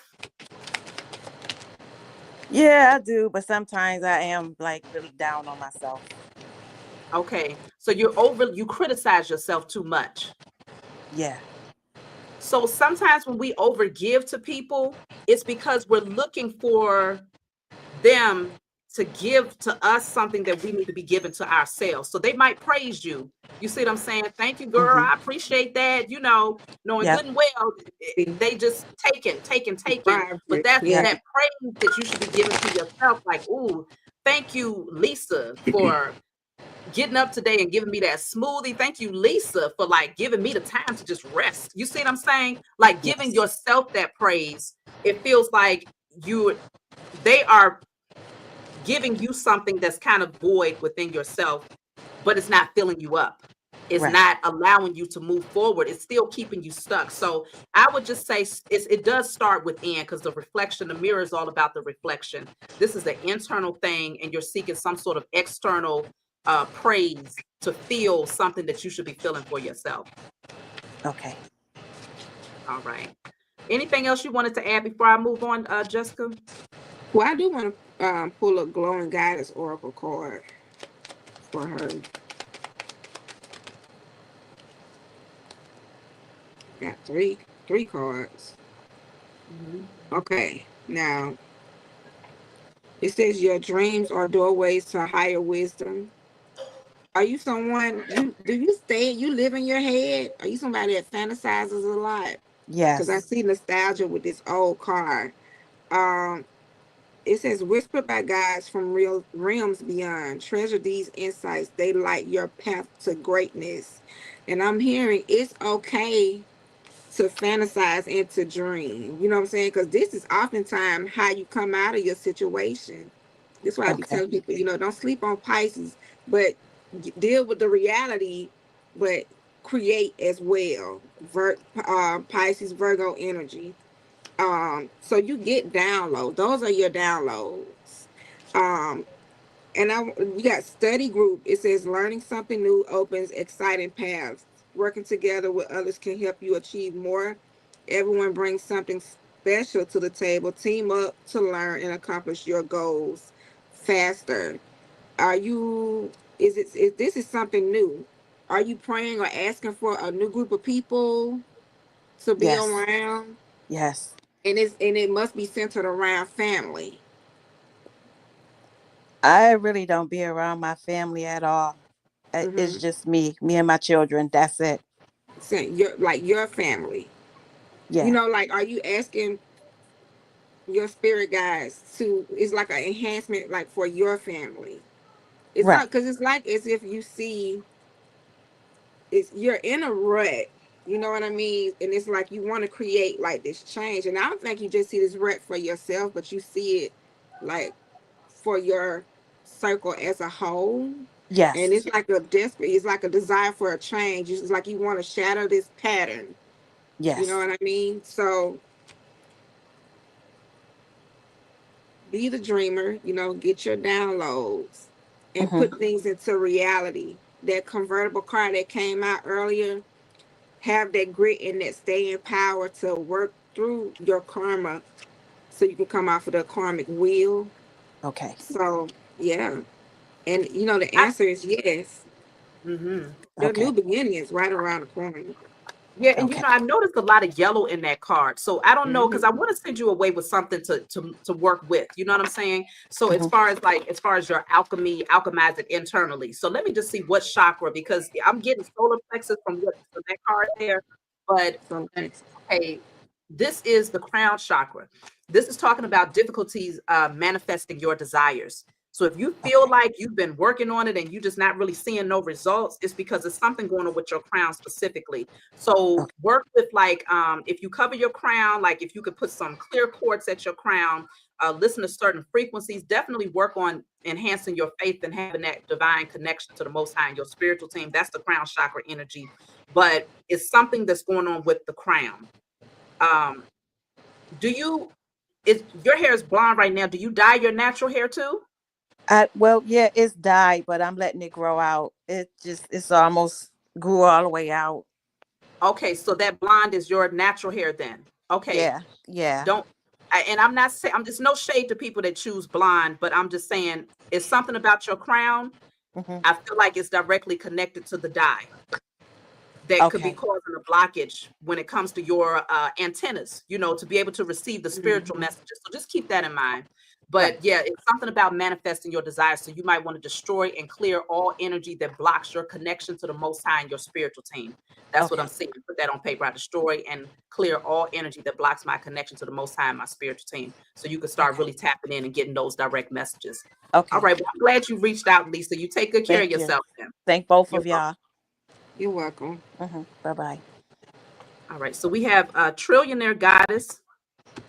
Hey, Trillionaire. Trillionaire Goddess. Hey guys, how y'all doing tonight? Hey. All right. So a little nervous. Are you able to turn up your volume just a little bit? Let me see. Can you hear me better now? Yeah, as long as you project your voice as much as possible, if that's the highest it'll go. Yeah. I'm sorry, I'm on my iPad. So I don't have a question. I just would like to just talk about like my little karmic story. If y'all can give me that. Okay, as long as it's brief, Yeah, no, I'm not gonna be too long. I'm not gonna be too long with it. So do y'all remember the song Tender Love? You said the song? The song Tender Love by Yeah. So my father was a part of that group. And I feel as though that's how our karmic contracts started. And yeah, so I could just say that that's how like I feel. You understand? Like my father was a part of that group, and that's how like our karmic contract started because he signed, like that contract with the record. I see what you're saying. You understand, Shavi? Okay, so you prior to your father signing the contract in the music industry, because you're talking about that song "Tender Love," love so tender. Yeah. There you go. Okay, that was my jam back in the day. Okay, so when he signed that contract, you felt like maybe he signed into something that was beyond his understanding. Right. Yes, Shavi, because at that time, all right. So my father, he was had a learning disability, which was dyslexia, so he couldn't read. You understand? But if you ask me, he was the most talented one out of everybody. He went to the music art school in New York City. He was the only one that went to that group. Went to that school. Like I really need to tell my dad's story, and it's getting out there bits and pieces. You understand? Like I'm putting bits and pieces out there.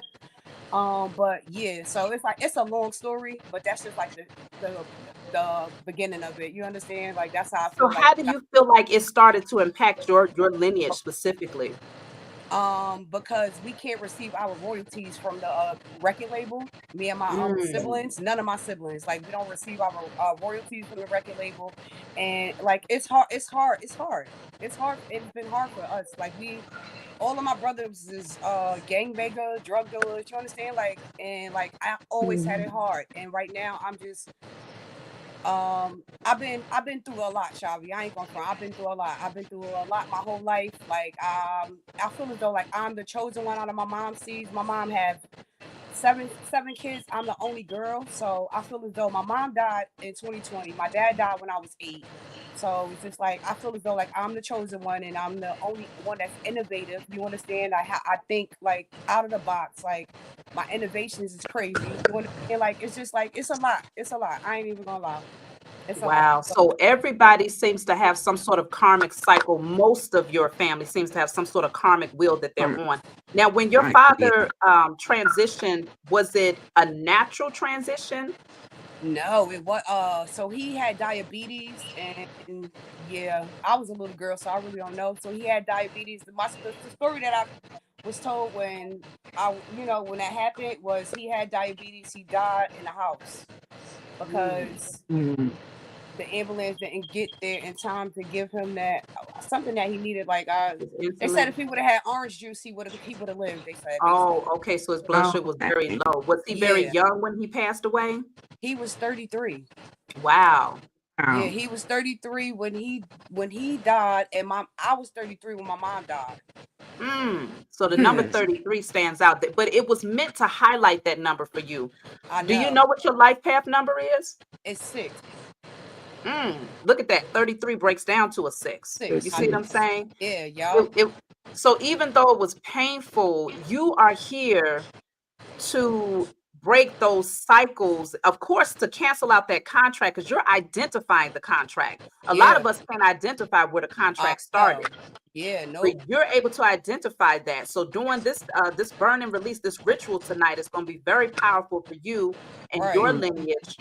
Um, but reclaiming your inheritance. I always tell people a lot of times you may not see let's just say, like you mentioned, the royalties are not being given to yourself and your siblings, right? It's Uh-huh. owed to you, but it's not being given to you, it's being withheld.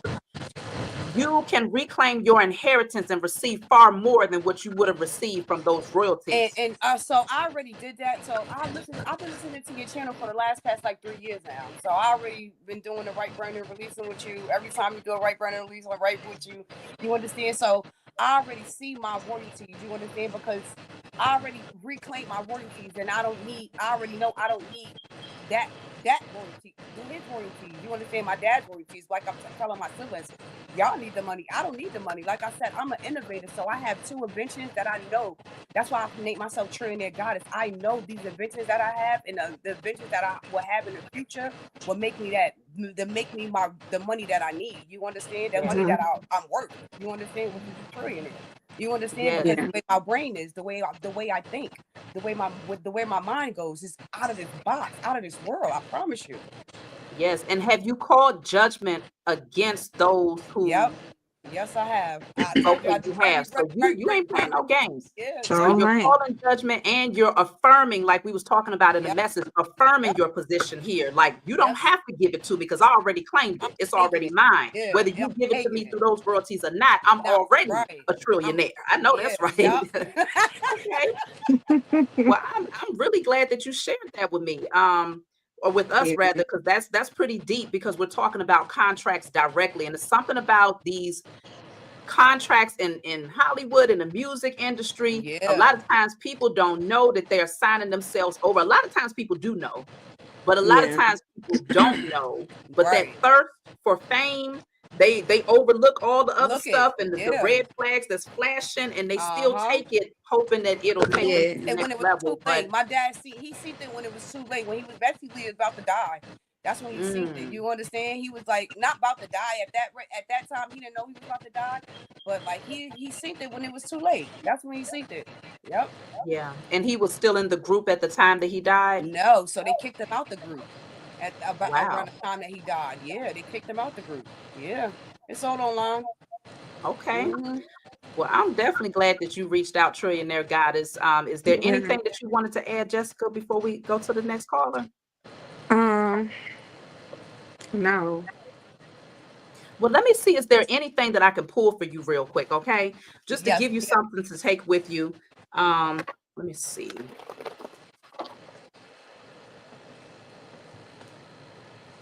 So I have this is like the Two of Cups card in this energy. You may find yourself partnering up with new people or people that's in alignment with you that can help you to grow. And look at that, you have the card of patience here. Wow. So whatever you are working on, you're gonna give birth very, very soon. Hmm. So you know when do you have children?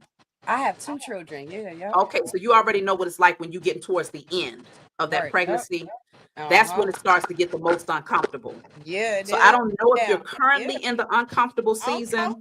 Uncomfortable so much right now. Oh my God, you don't know how much anxiety I got. Even talking to y'all. Okay. So yeah, usually that's what happens when you're getting close to giving birth.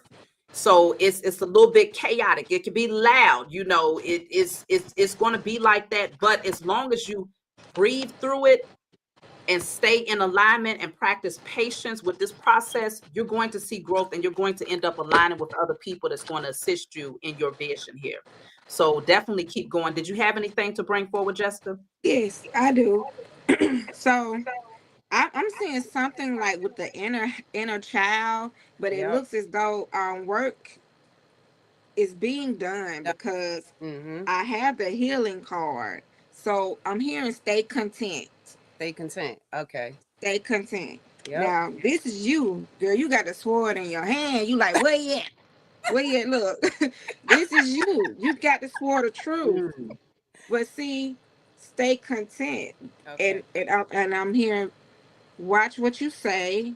Okay. Be mindful of what come out of your mouth, because it's some type of, you're on the verge of a pure heart, Oh innocence. wow. I don't know what was attached to what karmic energy was attached to your bloodline, Mm-hmm. but there's some type of Pure heart. Yeah, I've been saying yeah, that. I'm only something. messing with pure heart souls. I've been saying that. I'm only going with pure This is heart. what your Pure work. heart. Yeah, that's right. So stay Mm. content. Stay And that's content. interesting. Keep doing the work. That heart is outside of her body there. Wow. Yeah, the heart is outside her body. This is her Yeah. So it's like attending she to had to her, sew it. She had to do like really own. dissect it, like take a Yeah. look at it. Yeah. Yeah. Deep. Mm. See, you've That's been me. doing the work. And I'm That's me. talking about you've been doing the work, girl. I'm Yeah. talking about you've been in the shadows. Yeah, I have for the past 5 years, girls. Past 5 years. What do I been And you was so being what do I need to spiritually heal? attacked too. That I card with was. the Yeah, is that no, a child holding a was. sword? That's a child. And the Yeah. demon See, demons she try. had that energy trying to intimidate her into Yeah. like this Yeah. submissive position for a while Yeah. too. Yeah. For a Mm-hmm. long time. For a very long time. I've been in a 25-year relationship. My kids I have an Wow. 18-year-old and a 6-year-old with this man, and he's very toxic. Very, and he's still we going through it right. Something's about to break Yeah, with no, it right is. here. Oh, I'm leaving. I'm out of here. Woof, I'm going. I can't You stand on here the more. and it's a video that I did where I was talking about Bowser. You know, I don't know if y'all ever played Mario, and Yeah. you know how you get Yep. to that last board where you have Yeah. to fight the demon, and it's Yeah. like you have Mhm. to hear. But stay content, stay on your toes, stay planted and firm, because this thing you about to, And you overthrow. know, with that, yeah, because with that sword, she's facing something that nobody else has done before in her bloodline. This In my is this is Mhm. on bloodline. another This, level, is what I'm picking up Yeah, here. it You, is. even though people see you as being like, I don't know if you're a little statured person, I don't know, Yeah, but it's I'm so oh, short. okay. Okay, so it's giving this energy of you slaying demons, and people wouldn't even that's expect right. this from you. Yeah. But Expected it from there's me. a certain level of power and knowledge that you hold. You've Yeah, been here many lifetimes, many of so lifetimes. all you needed was this Mm, unlocking to happen. Like you, yeah, Unlocking. it's yes. Woo. something about you. You got me having the chills. I don't Okay, know, girl. girl. Shabby, I emailed you. I You emailed you. did. Mom has I'm a trying lot to of connect with power. you. I emailed you. I'm trying to connect with you. I have so much to talk to you about because I have so much I can do for you. You understand? I don't want no money. I just want to help you. You have a lot of kids, just like my mom. You just remind me of my mom. You understand? Like the stair steps, how your kids is. That's how my mom was. You understand? I just want to help somebody like you because I'm just out to help. That's just me. That's just my soul, my heart, and my Well, soul. I definitely, is it under Trillionaire Goddess? No, it's under Celeste's catering.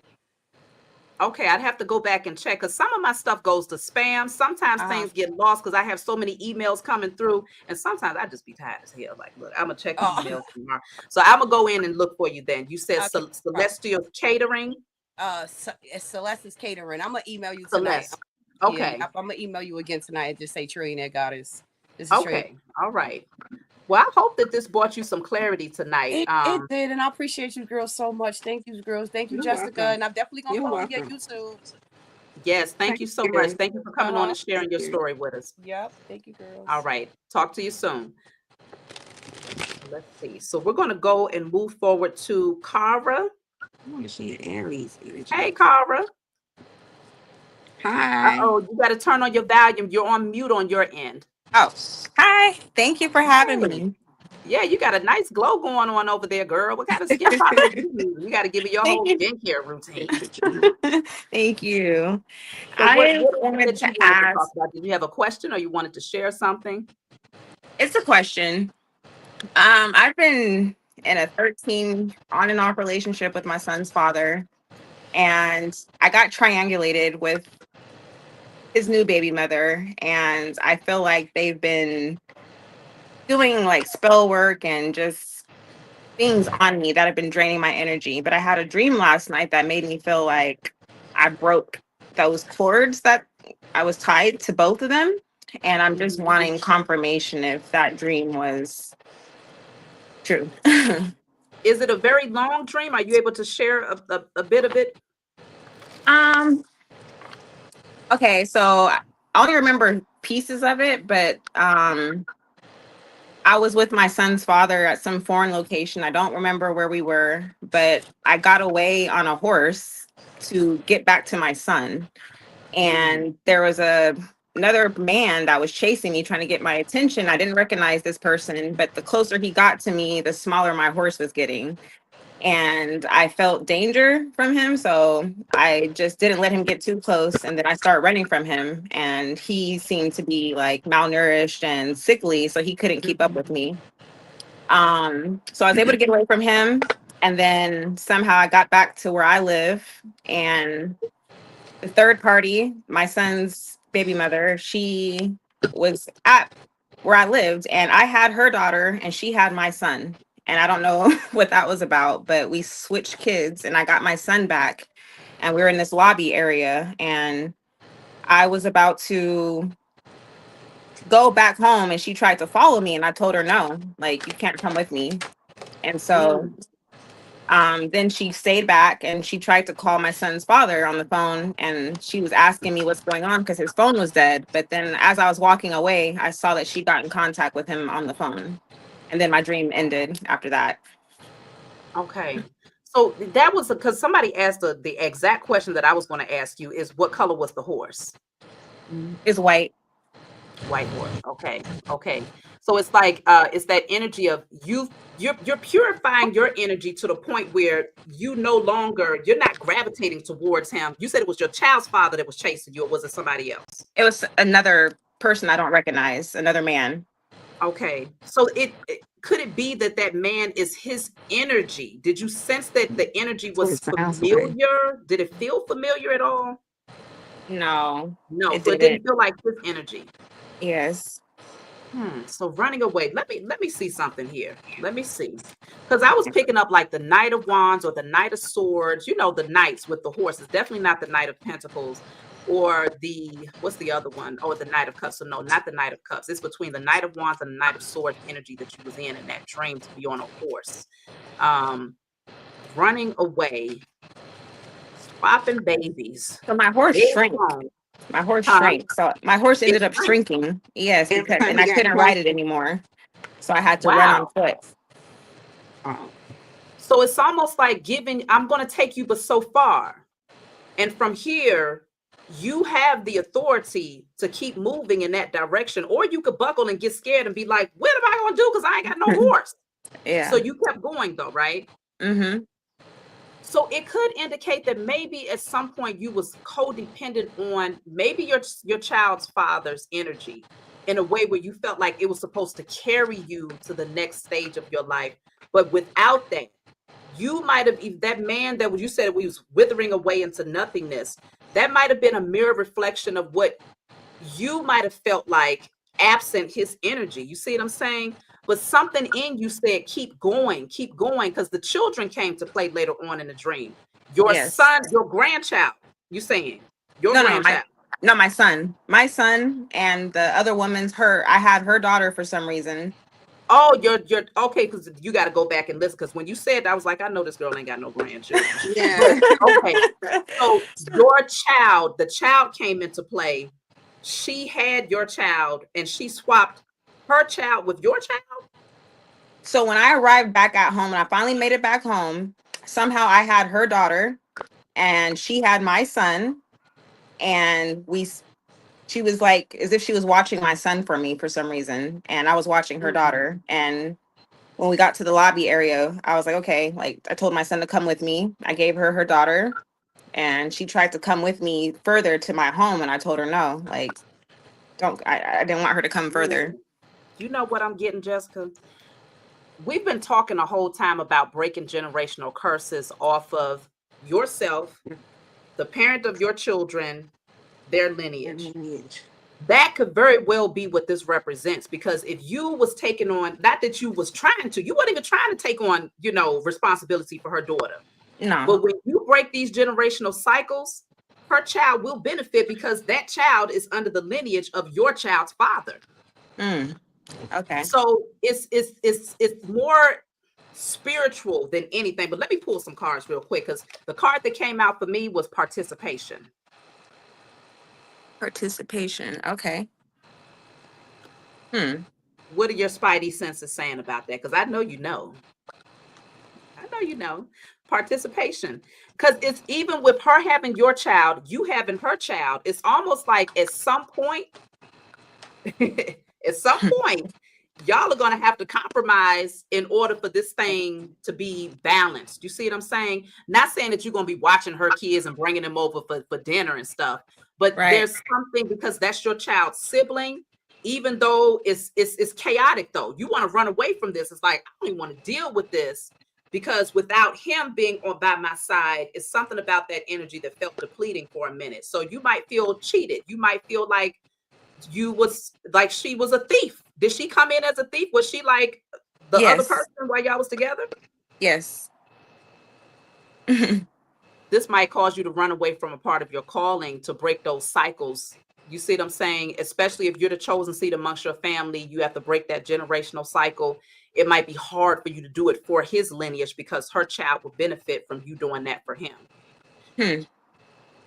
Do you feel, go ahead. Yeah. I'm not opposed to it. The thing is, I already tried to do that. I tried to build a bridge and make our kids know each other and all of that. But I found out that she was actually doing black magic on me to break up our relationship. So we ended up breaking up, and he went back to her. And I haven't even been in contact. He's went MIA. So what did you get on your end, Jessica? Okay, girl, this is a lot. Oh wow. But I wanted to ask you, what do you do? What do you do? A lot, but I'm in the spiritual. Yeah, because you are a whole spiritual general, though. You know what I mean? Like, it's something about your energy when it comes out, because you're aware that this is a fool's journey, you know? And really, you're like, you know what? I'm going to have to see you next lifetime. But the thing is, I wanted to pull one card from this intrusive thoughts deck. Now this has been on your mind, like, you know what? I don't know if I should, this father of my child, blah blah blah. But you like, this is a hard no for me. Like, I see you next lifetime. But when I placed the deck down, this card actually slid off the top of the deck and fell on the floor. Oh, So wow. it's something in the release of the releasing of this energy, because he's dealing with a lot, and he's actually in, like, surrounded by a lot of dark energy. He can't even see right now. Financial bind. I don't know if this is the both of y'all's energy, but see, the thing is, you're the wealthy woman. Whatever spiritual work you do is going to bring you, like, finances, like, on a whole different level. So it's meant for you to detach from this, and do your work. Let them, let your person, when you do what you do, he'll have the choice to either ascend or stay tied into, like, this energy here. You just need to pray to get released from this spouse, this karmic energy. Okay.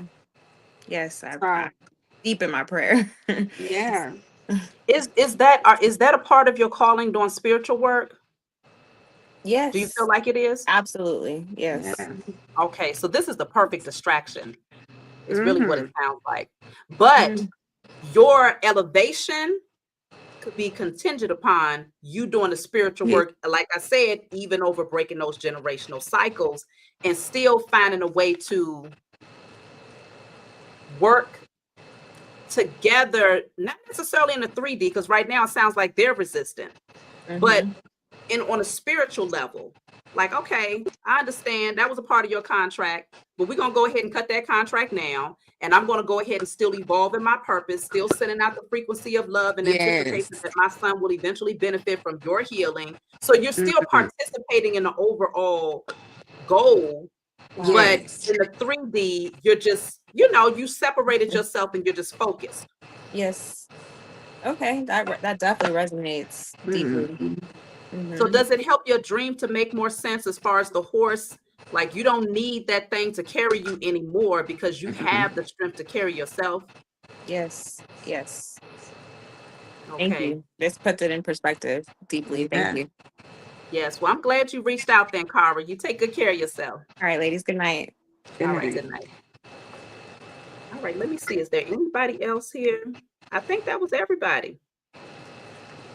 So if there's someone else that wants to join, you can go ahead and join in now, but we're going to be closing out because it's been almost 2 hours that we've been on. It's been 1 hour, 55 minutes, and 55 seconds. So something about that 5555 that's important. But her story, huh? Are we still gonna do the contract, or are you gonna? Oh, I did that in the beginning. Oh, okay. Oh, I missed it. Okay. No, you can go back. You know, I'm gonna upload. It was in the very beginning. So the first 5 minutes we did the burning and releasing of all karmic contracts. So if I felt a weight lift in that very moment, the first 5 minutes. So I already have it. I don't know if you wanted to do a different declaration, but just check it out and see if it's what you want to do for yours. But it's very powerful.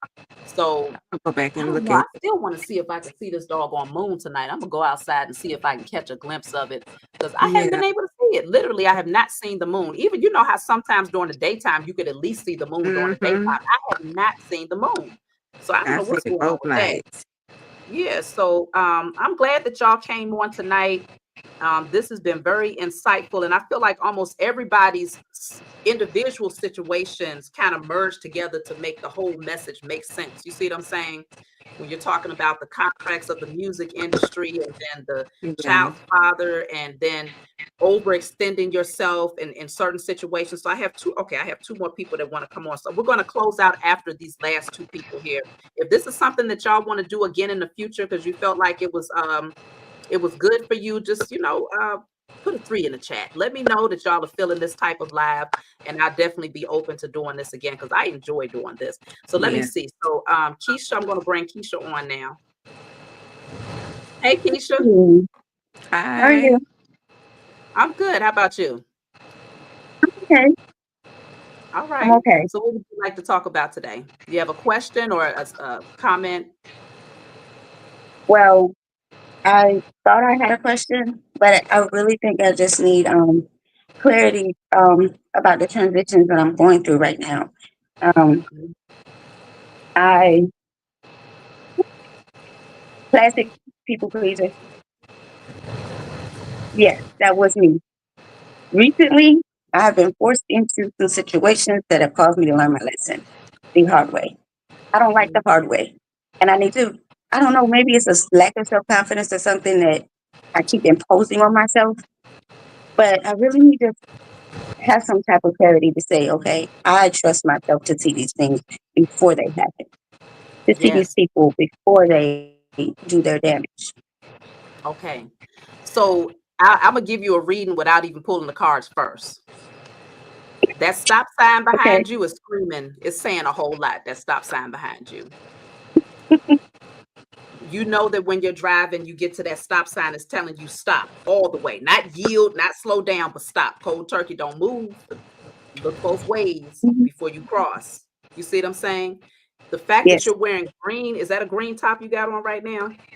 It is. So it's to protect your heart.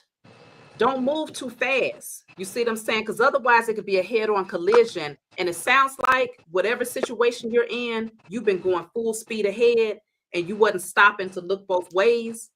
And so I don't know. I know you said it caused some lessons. Did it feel like a collision in your life? Like, was it that Oh, heightened?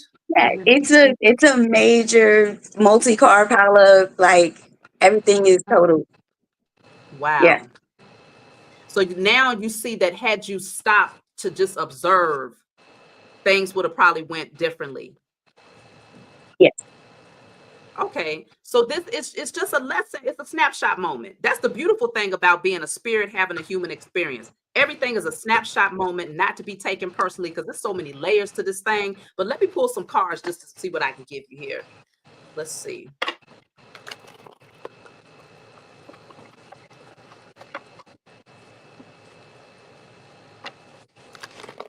I always tell people everything in life is a walking tarot card for me. That's how I see things now. So just looking at you and your background and your shirt, it's like, oh, there's a reading right there. I can tell her what's going on right now. So you have the card of suppression, and then you have the card of rebirth. Yeah. When I see the That's, suppression card, it's the number 10. So the number 10 can indicate completions, but it can also indicate new beginnings. But you might have suppressed things like, I mean, it was in a reverse when I pulled it. So it could be that you avoided something that could have affected your health. You see what I'm saying? To the point where like you could have held it in so much that it could have literally affected you. But being that it was in a reverse, something has been lifted here. So either you starting to speak your truth openly, or you're going to be in that position where you're getting ready to start saying things directly, just like we was talking about with Silly. Like she said, look, I'm tired of this. It's like that type of energy. And then with this yeah. rebirth card, this is also the number 10. Okay, so we have 10 here.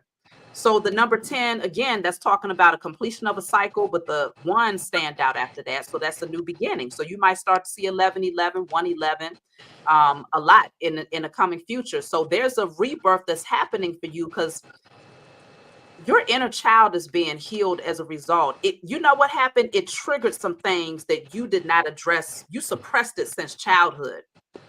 Yeah. That's what this lesson was all about. So if let's just say, I'm just giving an example. Let's just say it was abandonment, and somebody in your adult life recently walked away, and it just turned like into chaos, and you just like, why would you do this? And you felt like you was misused or abused or unheard or unseen or undervalued. It triggered something that your inner child suppressed for a long time because maybe your voice wasn't heard, maybe enough people didn't care, maybe you didn't have enough nurturers around you, but it was meant for them to do that so that you can go through this rebirth. You see what I'm saying? Okay. Yes. What are you It getting on your definitely end? did. Because I Go ahead, know yes. I recently had a memory from when I was a baby, and I don't really remember any of my childhood. Mm. I Yeah. want to ask you a question. Have you been seeing any angel numbers or spiritual numbers or any synchronicities that's been standing out for you lately? Because I'm hearing pay attention. It's like almost if your spirit guides are trying to speak to you. So that's why I got this angel number deck. So let me see what they're trying to get you to see. Communicate with the divine. This is number 144. So this breaks down to a 9. So something's ending. It says your angels are urging you to make a connection with the divine in your daily life. They want to strengthen your ability to communicate on a high vibrational level. Sit in Okay. meditation right now with your hands on your crown chakra, which is the top of your head, and envision yourself opening up to the wisdom of the divine. And so, what you've been going through has been preparing you to actually come off of the karmic wheel, because these are cycles. And for you, do you feel you deal with a lot of jealousy, or a lot of people that just, Don't like me, yeah, they just don't like you and they don't know for why. whatever reason? Yeah, they Yeah. don't know why, but this is like a hard blockage. It's like you've been dealing with it for so long. My life. Yeah, and this has really been eating. You don't understand it, but everything that you've been going through, even this head-on collision, this multi-car pileup, It's giving because you're finna complete this thing. You know, this thing is this. That's why your spirit team is telling you, you know, to connect.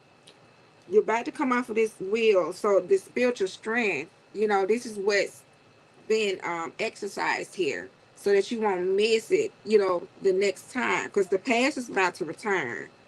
But see, you have David's key. And it says for David's key, it says, I will place on his shoulder the key to the house of David. What he opens, no one can shut. And what he shuts, no one can open. Isaiah 22:22. So you might want to read Isaiah 22:22. But this lets me know that you hold the key. You hold the key. But you need to sit with divine, I guess, to get like that assurance, that confirmation, something that you can stand on solid and just know down deep in your knower, your knowing that, you know what, this is what it is. This is going to go how I say it's going to go. You know, I have my hand on the wheel, you know, so that's what I have for I you. think that's vital because I do want to see real quick, what is that key? A lot of times people are like, what's that key? If I have the key, then what is the key represented by? You see what I'm saying? Right. Let me just see if I can get something. What is the key that you hold? Because once you know what that key is, then you know what doors you can unlock with that key. Because it's like you just identify the key. Oh, is this shape? Is this energy? Okay, I know that I can open up that door because now I've identified. You see what I'm saying? Where I have access to. So the Yeah. key, damn. The key that you hold is in your DNA. It's in your bloodline. The key that you hold is your connection to the source. Yes. The source is your key. So literally, it reminds me of a picture of a cell. That's really what it looks like. Your key is like on a DNA level. So you may want to do some alchemy to activate your DNA, to awaken, you know what I'm saying when I say that? To activate your DNA, because you just look like, what you mean by that? Okay, so I So, know I'm not familiar with alchemy. Like I know what it is, but I oh, don't know in depth what it is. so I think that's the thing. This is sending you into a whole nother rebirth, right? It's a new beginning that's happening for you. This is a picture of a child, but it's also a lion here. So it's going to require courage, bold energy, and the explorative curiosity of a child. It's something about undoing everything and being open to understanding things from a higher level. So I don't know. You must have just found my channel because I talk about alchemy all the time. No, I've been watching No? you and doing the burn releases for at least a year and a half. The thing is that I hear you talk about alchemy, but as far as explaining it in depth, yeah, I don't get So that then part. you've been doing alchemy then. Burning and releasing is alchemy. You've been doing alchemy. So Okay. if you feel comfortable burning and releasing, you might put on paper, I destroy and clear all energy that prevents me from unlocking those keys that I hold within. You see what I'm saying? Okay. Or unlocking my DNA or accessing my Akashic records. You're going to destroy and clear any blockages that prevent you from getting to that, or any illusions that might prevent you from seeing that you already hold the key. So just That's be the intentional. problem. Illusions. So the illusions. So just put Mm-hmm. that on paper and burn it. And then on the other side of that, to balance it out, you might get you a candle. I would say choose between yellow, red, or orange, because that's what's standing out here. And write Okay. on that candle, I unlock my DNA. I gain full access to my Akashic records. I hold the keys to the universe. You see what I'm saying? Confirmation. So Thing, claiming that. See what I'm taking the saying? claim. So Yeah. Okay. you hold, it's already in you. That's the key. That's the beautiful thing. It's the source. You are the source of that key.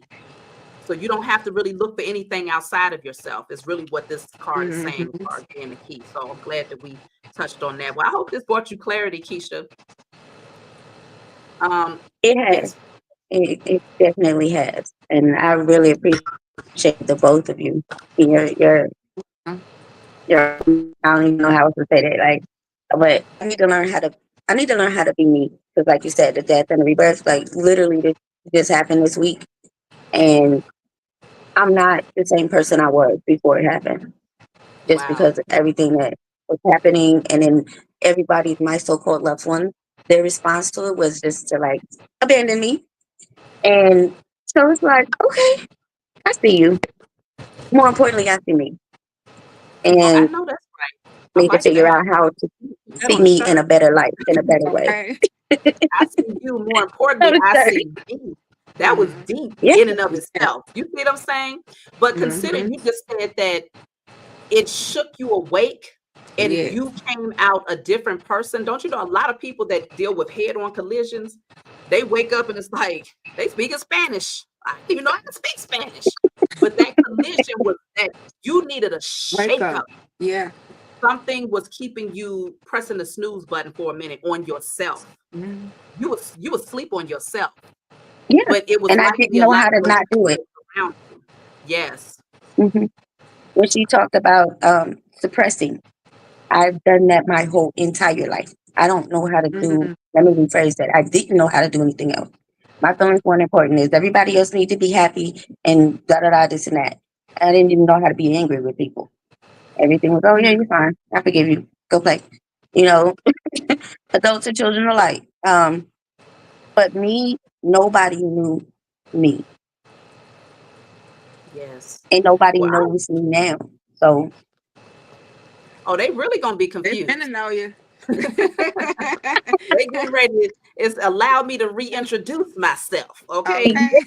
That's the type of energy you about to be in. You're going to Yeah. be looking at yourself like uh, trust me, that butterfly energy when you emerge is like you'll even look at photos. Everything when you compare like this, I'm different. That's yeah, how it's going to unfold. That's how it is unfolding. So I would just rabbits, say enjoy the journey. Yes. rabbits, bunnies been crossing my path. You said Mm. rabbits. Yes, Okay. yes, Wow. Fertility now. So a doorway has opened so that now things can multiply in your life. Whereas before it was a blockage. It was like even if you was doing better, let's just say this situation created so much chaos that you took what seemed like losses, right? It's getting ready to open up a door where fertility, you by the time you get through this hump right here, you're gonna be like, I have far more than what you had before that collision. You see what I'm saying? yes. So it's getting ready. So just pay attention to those signs because your spiritual team, they're going to be on top of you with the synchronicities just off the strength that they want you to get back to the source, your roots. You see what I'm saying? So this is beautiful. I'm glad you reached out, Yes. Kesha. And you know already, you could reach out if you want a personal reading from either of us. Jessica does readings too and natal chart readings. Okay. Okay. I'm gonna um I'm gonna start watching you Okay. Well, I appreciate it. and Well, and then link with you. Um I'm gonna have to pause, wait for the reading till the cash come in, but I'm gonna do a reading. but also consider you are the source. So even if the cash don't come through for a reading, at least put aside some money, $15 for your own deck, and start connecting with your spiritual team yourself, or make your own deck. Get some index cards from the Mhm. dollar store and write messages that you can connect with. Make your own deck so that you can communicate with your team and get the answers you need. Because that blind faith is powerful, but it's always good to have a tool of sign language. It's true. You know what? Hey, I need to pay attention because what I just realized and what I just heard was we've been trying to talk to you for years, Okay. See, that's what came and out. I don't hear everything. I don't hear. I know, and I know I wasn't hearing everything. And but I do through things like you said, index cards. I bought index cards probably about 10 years ago. I just been holding on to them. I didn't know why. I had the impulse to buy them. I didn't never do anything with them. So it So just you made have me them think now. back to them. And I guarantee you, not with me. My personal belongings are in storage. Okay. Um, yeah, till we get back right. Yes. Okay. It sounds like you're going through the same type of scenario that I went through. It sounds a very similar road. So you already know you got a prime example right here in front of you that can show you, like, look, you're gonna get through this. You're going to come out shining, and you are going to know who you better not share your inheritance with. They better not even try to come around. You already know. So that's the beautiful thing about this situation, because before you probably would have been too giving. And that's why your Yeah. spiritual team was like, no, we're trying to line something up for you. So we got to show you who's not for you and put you in what seems to be a compromising position, so that when we do give you your inheritance, you do not share it or cast your pearls before swine. That's pretty much what I'm hearing. And that's what I So, was doing. Yep. okay. With, you know, I had some karmic family. My mother, at least two of my children, the older children, and they have no mercy. They're horrible people. Mm, So yes. that's yeah, that was part of the religion, you know, my stuff. But it doesn't matter. It's over, and I'm moving forward. Yes. And burn and release any energy that might linger, because certain things are going to come up over time. And be gentle with yourself. It's okay to feel, you know what I'm saying? Like, That's oh, right. shoot, abandonment could come up, fears could come up, insecurity, whatever. Just put it on paper and burn it every time it comes through and reveals itself, because the layers are going to be peeled back until you get back down to to the source. You see what I'm saying? So don't be too hard on yourself when you do feel these emotions. Just know that you have the That's tools right. that you need to alchemize and transmute that energy. All right. Well, I'm going to go ahead. I got another person right behind you, Kesha, but I'm glad that you came on and shared your story. Thank you. You're welcome. Take care. To thank All right. Well, let's see. So we have here, I got two more people that's been waiting, girl. One. I think it's, let me see. Hold on, because I know we've been on for a minute now. Let me see. I have one person. So this is Danny, and then we'll go ahead and close. Hi, Good Danny. evening. Good evening. Hi. Hey, how you doing? I'm doing okay. I was basically I wanted to know like clarification, just like if I was on the right path. For the last few years I've been homeless, but it's like every time I've been also like studying to get up in a certain industry also. So like every time it come to me being able to take my exam, like it You went blank over there. Yeah. Are you and still there, Danny? it's like I'm always Uh-oh, I think we lost her. Yeah. So I'll give her a second to come back in. Let me see something, because all right, let me see. I'll give her 1 second here. You know what? Let's move on to Kesha real quick, because she's waiting, and then we'll go back to Danny, okay? Or Okay. oh, is this her? Okay, dang, it says device not connected. So it looks like she's still trying to connect. It might be something going on with your internet, Danny. Let me see. Let me bring Kesha on real quick. Kesha, are you there? Kesha, your mic is muted. You have to unmute your mic.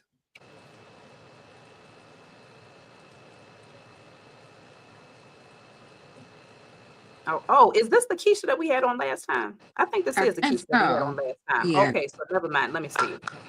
Oh, hold on. What happened? Let me go back to Danny here. Okay, Danny, Her mic is muted. you got to unmute your mic. okay. Can you hear me? Hello? Yes, you just have to project your voice a little bit, because it's a little bit low in the background. I don't know if that's wind that I'm hearing. Okay. Basically, I was saying, I'm sorry, I was outside, but basically, I was saying that it's like I've been going through the same cycles for the past few years. After I had my last baby, and he's about to be 7 this year, it's like with the same karmic family, and then of course having child father that I don't no longer deal with on that level, because I actually been celibate for 6.5 years. It's just like every time at the moment, like when I study for an exam or want to do something to push myself further, like everybody just started coming around like at once. I stay with my mother now, but I plan on moving. I'm studying for my exam now, and I plan on getting it done in like the next 10 days. Um, I was working at home job, and I had let her know, like, basically that, because I was paying her rent, and I had let her know that I was gonna like give her back pay or whatever when I get paid. But she had kicked me out that side of the house, and she let my brother in it. And everyone around me and in his family called themselves so-called spiritual and everything. So, and it's like now, since I'm staying with her, it's an open door for karmic people to come around me. And I know they all pull on my energy because it's like they come around me to get juiced up. I noticed for the last few years that I started taking on things that was actually them, and they started taking on things that was actually a part of me. And I just feel like they've been stealing from me energetically. Yeah. And I'm a loner. I do talk to people, but I kind of keep my guard up until like I actually get stable, because I don't want to have to bring other people around that type of energy, like them wishing I was alone and everything else. And I just don't want to bring them type of people in that mess. So like I planned on leaving now, because I'm in my little brother's room and I don't really have that much privacy. She know I'm not a people person. Like her and my aunt, they have people, and my other people in my family too. They invite people that I really don't deal with like that over here, because I stopped dealing with them because I felt their energy, and I already don't really deal with my family like that. So I plan on leaving here. I DoorDash currently, but I was just going to DoorDash to get me and my kids a room until then, because last year around this time I was kind of in the same situation, and I spent some time in a car in the hotel. So I'm just not trying to, like, I don't want my kids to experience anything else. And I would like to help people that's coming up also, like, experiencing the same thing before they get too many years, off into life, and then just waste so many years like I have. Like, but I plan to practice what I preach so people can see where I came from to where I'm going. So it sounds like you're trying to see what's blocking you, because I know you're mentioning that you're ready to take a test, but there's been times that have you failed the test? Have you taken it before? Yeah, I needed a 70, but I only got a 68. Okay, so And you feel at like that there's a time, blockage based on all of the energy that you've been dealing with. That's what's holding you back from getting to the next level. Yeah, because it's like when I don't deal with certain people and I block people off, everything is going good for me. But then people like to pull on my heartstrings, because I used to be the type of person to feel I love family, I love being around people, but certain people was like draining my energy. So I'll just say this before I pull a card. I will say that when you have to take a test multiple times, everything that's in a physical realm has a spiritual reflection and vice versa. And you said you got a 60 and all you needed was a 70 to get through the door. Yeah, I got a 68. Okay, 68. So you was right there. It's a strong indicator that each time somebody comes into your life and they misuse or abuse your energy, you're always right there, just that close to making the right decision of cutting that person off. But like you said, somehow they pull you back in. So once you start passing the test in the 3D realm, when it comes to the people that you might consider karmics that's around you, you're going to be projecting the right energy out there into the universe that says you're ready for the next level, because now you don't have a whole lot of energy harvesters around you to deplete you or to distract you. Do you see what I'm saying? Are you still there, Danny? I think we lost her again. Are you still there? Danny? Stop. Okay, well, let me see. I'm just going to pull a couple of cards then on my end. Yeah. I'm sorry, y'all kind of went out, but I just go back Okay. to here because I had to come outside the house to talk, because I didn't want everybody in my business. I understand. Okay, so you have the card of success that's coming out right here. Success. So you will have victory and success. It's a matter of closing out some sort of chapter here, because this is the world that they're on top of. So the world card in tarot represents the completion of a cycle. Okay, it represents closing out a chapter. So consider you're getting closer, but let me see what's the blockage then. What is the actual blockage? I feel like It's pretty apparent, but you might say, well, based on your current circumstances, it's hard to avoid certain energies. You see what I'm saying? Mm-hmm. The blockage is the transformation card. So you would have to go through a certain type of transformation before. There's a change that needs to happen within you. Let me clarify transformation. It deals with the source. No, this is the creator. Okay, the creator. What are you doing as far as your spiritual work? I used to meditate, but for some reason, I couldn't. I stopped doing it once we moved to this location, and Okay. yeah. So I journal. I do journal a lot. I pray. I make sure I pray. I have been seeing a lot of angel numbers and like red cardinals.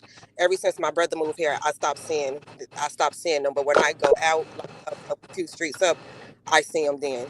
And like some of these people I have to deal with because like my oldest son's side of the family is Jehovah Witnesses, and they look at me different too. So I stopped dealing with them because they misjudged. They said everything about me that wasn't true. So like Okay. it's just like everywhere I turn. But yeah, like I said, since my brother moved here, I stopped seeing the Cardinals.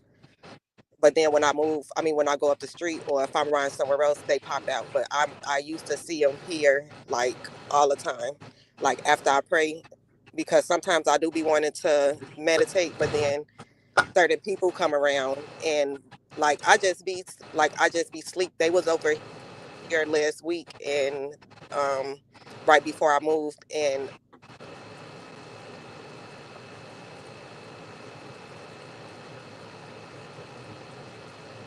Your mic is muted. Okay. Well, let me And see. okay. Well, let's see. Let me see what Jessica is getting on her end for you, just to give you some clarity. Okay. I wanted to ask you though, do you cover your head? Sometimes I do. I like I try to when I go to sleep. I sometimes even when I go out, but sometimes I don't. I would say like maybe 55% of the time. So you're supposed to have, because you it's something you have clearance sentence. So you're very spiritual. And I think it's meant for you to keep your head covered because when I look at these two women, because you're going through an awakening, but you see she has this veil over her head. Um, but you're going through like it's a profound awakening for a moment of clarity, and that's what you're trying to get, like a solid understanding of the situation that you're in. And see, it's almost as if your spirit team, they want you to cross this bridge, but it keeps feeling like crabs in the bucket. But for such a time as now, this is like it's meant for you to be where you are with divine time here to deal with this devil energy, to awaken this clarence sentence energy. It's work for you in this energy with clear sentence. It says often referred to as a clear feeling or clear sensing. This thing you have to have clear. It's like the Most High and your spiritual team. They want you have to operate from. I'm hearing ground zero, like no distractions. All this stuff that's going on around you. It's like he's trying to create like this bridge for you, but you have to be at a clear state. Silence your mind. I'm hearing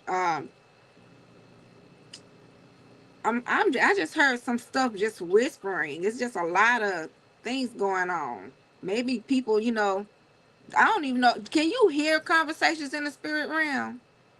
Sometimes like I have dreams too, so like I be trying to like let it I try to stay to myself because I I can and I be seeing stuff in my dreams too, so I be trying to like get in be I'm gonna ahead read 10 this steps to ahead of people. So I'm gonna read yeah. these two to you. It says clear sentence, often referred to as clear feelings or clear sensing, is a form of extrasensory perception where a person acquires psychic knowledge primarily through intuitive feelings.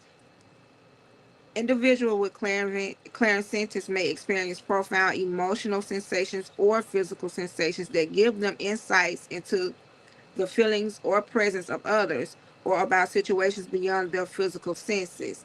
This ability is often described as a deep internal knowing or empathic ability, enabling them to tune into the emotions and energies around them. So keep yourself covered. And what I had to learn as someone who has these clairs, sometimes things can like attach itself to you, and it can kind of like taint your energy, and it'll have you feeling really, really low. Yeah, because last night I was asleep and I would say it was probably around like maybe 2 to maybe like 4:30 in the morning because it was still kind of dark outside, maybe 5. And I felt something tugging on me in my sleep. And I'm like, I know I don't, do that type of stuff. So like Yeah. it was literally tugging on me. But this is the push. Something's trying to push you into like understanding your energy, like your calling. And so this bridge, it says the crossing. I'm gonna read this and then I'm gonna get let Shabby speak. It says the symbolic hand holding up a bridge resonates with the chosen one's energy as it represents the weight of responsibility, sacrifice, and the essential role of the chosen one plays in guiding and supporting others, much like the hand that sustains the bridge weight. The chosen one endures and connects realms or ideals, often standing alone in their pivotal role of uplifting the path for the greater good. Mhm. So Okay, can I also add that like when I was a kid, we like stayed in Michigan, but we relocated to Michigan for a few years. I was into modeling, like every little like everything. I was like literally a ball of sunshine.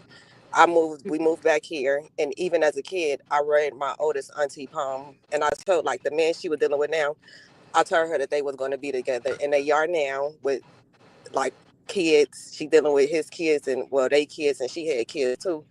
But it's like my family knew before me, and even if they like,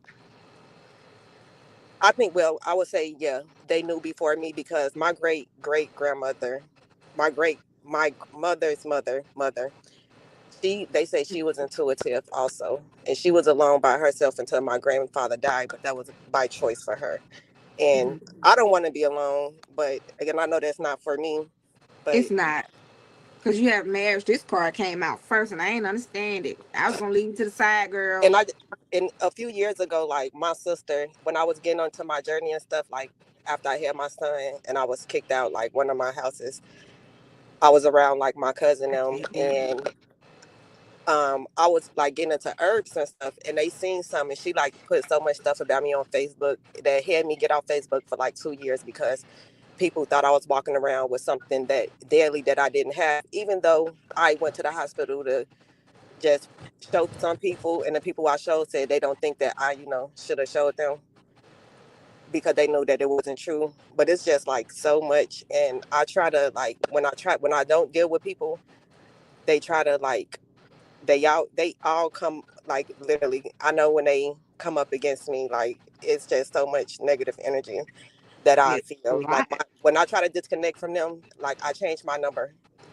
People will write me on Facebook. They just start messaging me. Can my kids play with their kids? Like I'm dealing with it from baby mothers and family, like from my father's and my mother's side. Like I said, I don't deal with a lot of people, but and I grew up without my father. He was killed before I was born, and I feel like one of my younger sister. I feel like that is sibling rivalry because they say that my mother was in love with my dad, but then when my dad died a few years later down the line, she turned around and had a baby by his uncle, and like it's just a lot. And I do plan on getting a reading. I want to book both of you guys. Like I get the money if I can do, you know, just Yes. to go a little bit I deeper. do want to add because you mentioned you have a lot of gifts. You're able to tap in on a lot of different levels. And when you spoke about her covering her head, Jessica, what I heard was just protecting her crown, more Mhm. so on a spiritual level, protecting that connection that you have to the Most High and your spiritual team, because you got a lot of distracting energies around you that Mhm. might want to prevent you from diving deeper on your spiritual path. I don't Yeah. know. Do you feel like if there's a hindrance, you stand at your mom's right now, do you Yeah, feel it's like just like her energy hinders you what put from doing your spiritual work?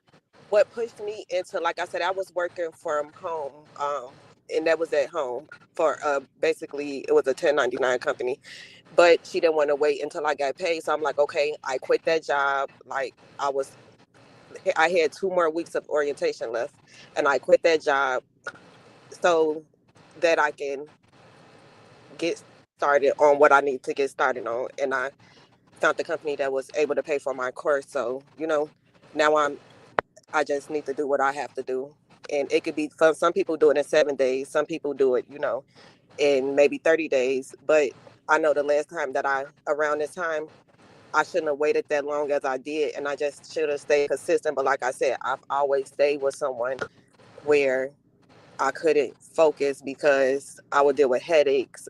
When people come around, like my energy draining, I go to sleep out of nowhere when I wasn't supposed to be asleep.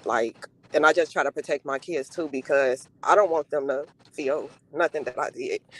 I wouldn't want nobody to, because even even though me and some people might have went through the same things, some of the hate come from me handling things differently than most people handle the situations, because I'm not perfect, but I always try to do things in the upright.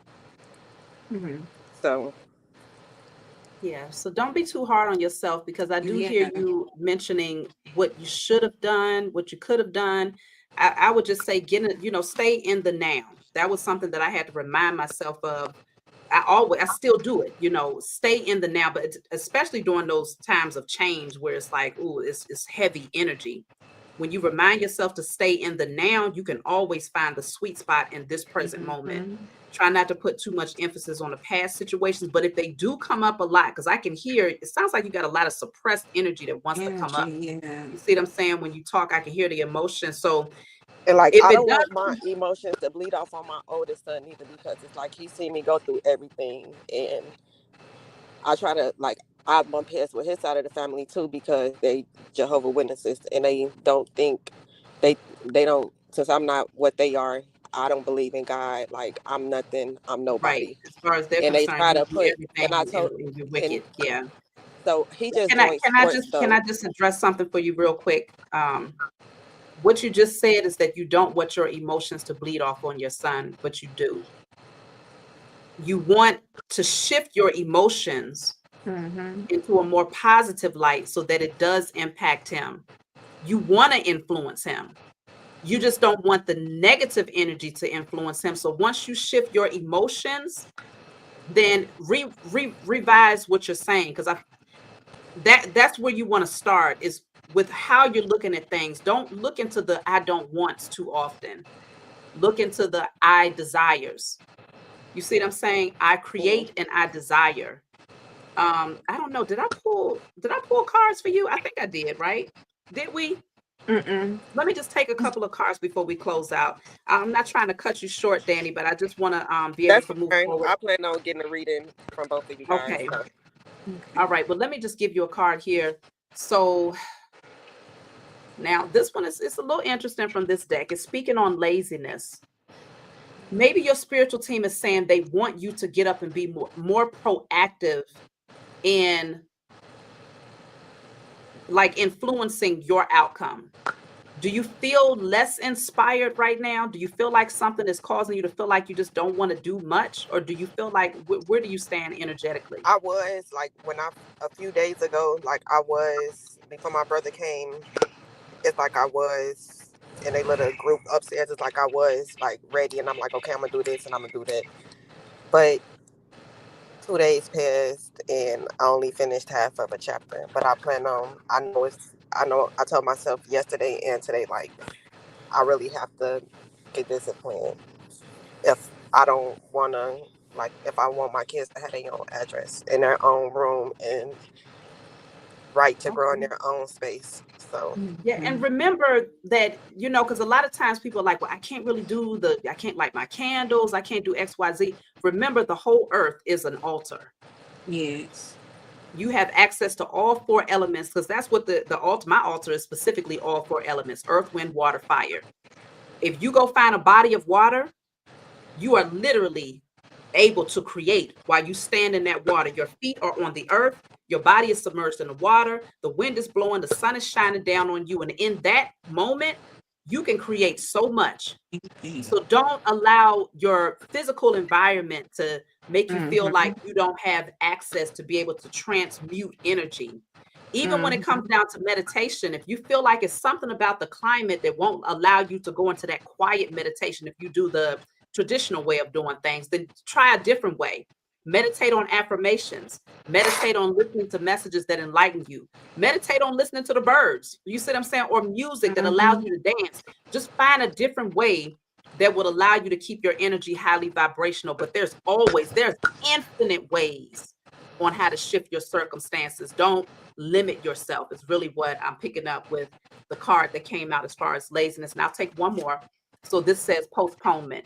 So with this card, it's like everything around her is black and white, but right here in the center is colorful. It's like, don't see it as just black and white. You can paint the canvas. You have everything that you need, but it could be that things slow down to shift the way that you view things first. A lot of times you got to slow down if you really want to see something clearly. So if you feel like things kind of came to a halt or it's postponed for you, it's not to work against you. It's just to help you tweak some things as far as how you're looking at stuff. That way, moving ahead, you won't become your own obstacle, and you definitely won't allow other people to become that obstacle. So I hope that brought you clarity. Do you have anything to add? If you got a couple of cards, just a couple, Jessica. Yeah, I want to reiterate, because I want you to know this is crucial for you to understand that you are right where you need to be.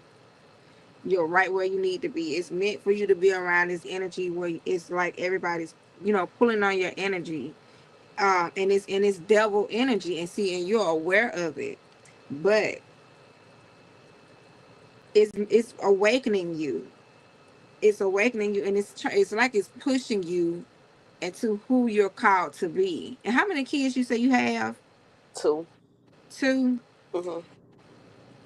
Your children are like crystal. I don't know if you know anything about the star seeds, but you have Yeah.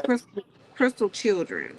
I'm I gonna was put this. I was going to get deeper into that with you guys because I do want to You, book both of y'all together. So you can just screenshot this and read it on your own time, or come back and I'm just holding here for you. But it's important for you because this is the energy that your children will be walking in. This is the crystal children. You carry a mantle, and see what you got, all this distraction, this devil energy going on around you. I'm just trying to paint this picture for you so that you can see it, because the only thing you're seeing is like black and white. But you need to see this thing in living color. Once you step into and you block out all that other stuff, just keep, if I was you, my head would be covered, going to sleep, even in the shower, because I think it's some type of, something's open constantly. And of course it is if you got, these clairsentience.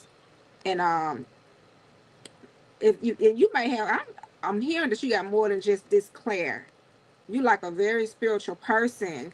And so it's so much going on to where you just sitting, and it's like the Most High say, no, the bridge is created. You got to walk, stand up, crown, cover your crown, talk to me, put things in motion, and come on across this bridge.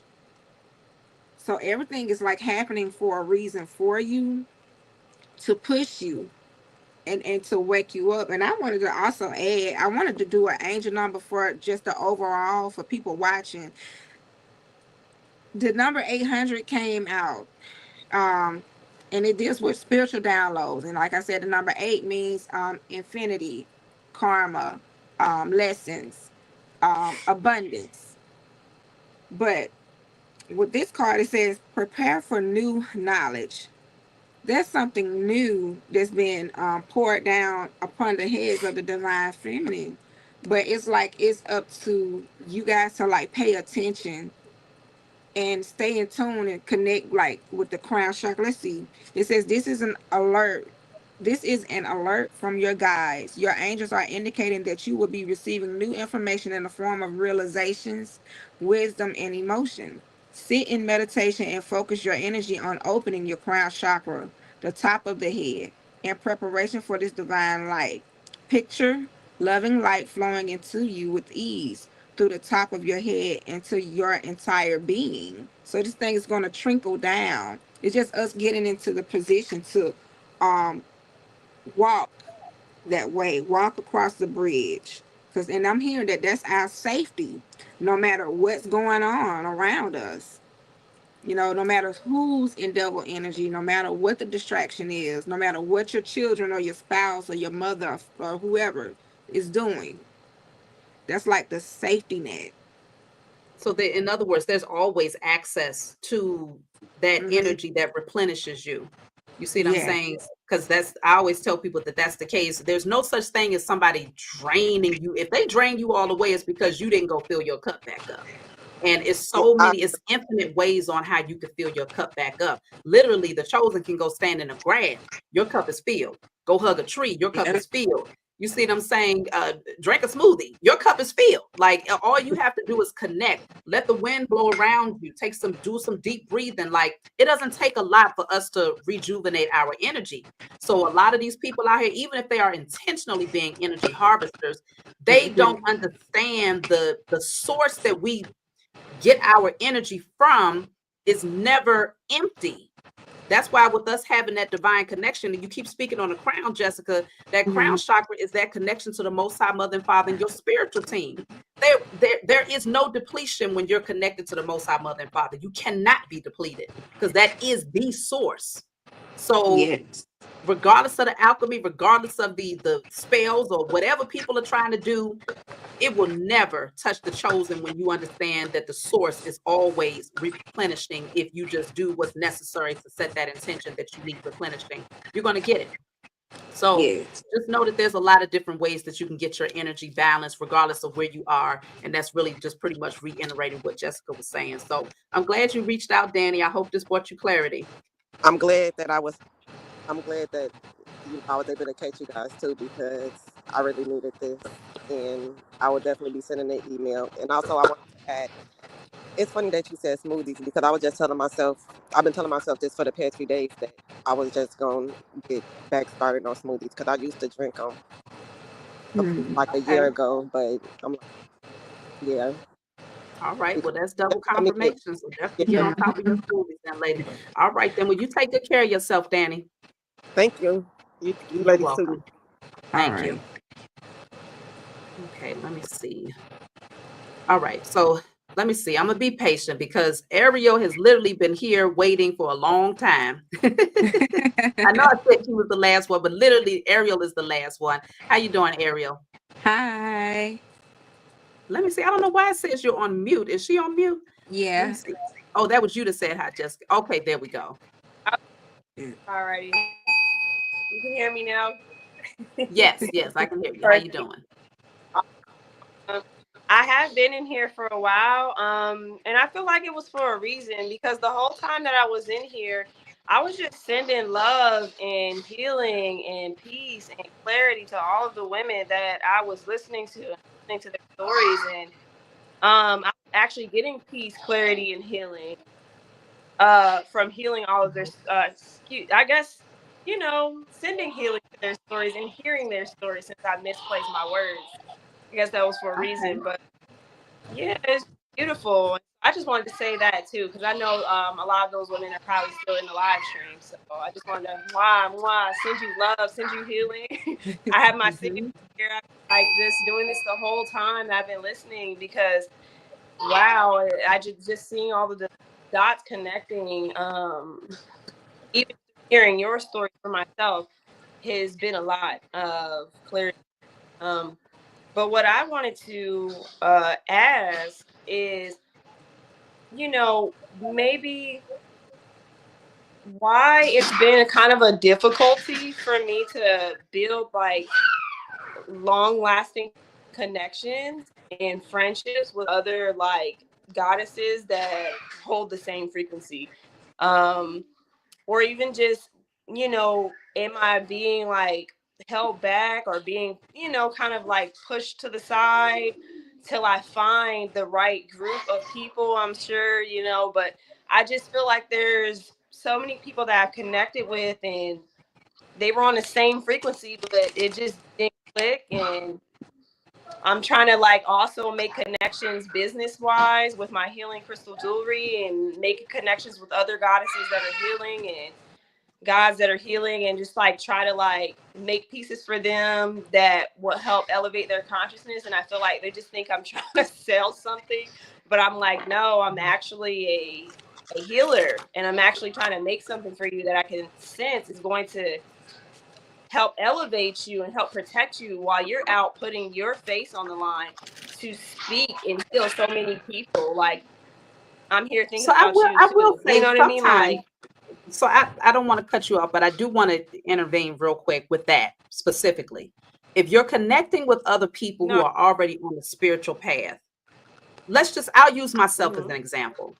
If you reached out to me and said, Uh-huh. Shavi, I'm going to make you a piece of jewelry that's going to heal you, it's going to enlighten you, and it's going to protect you. Mm-hmm. To be honest with you, I likely would not receive it.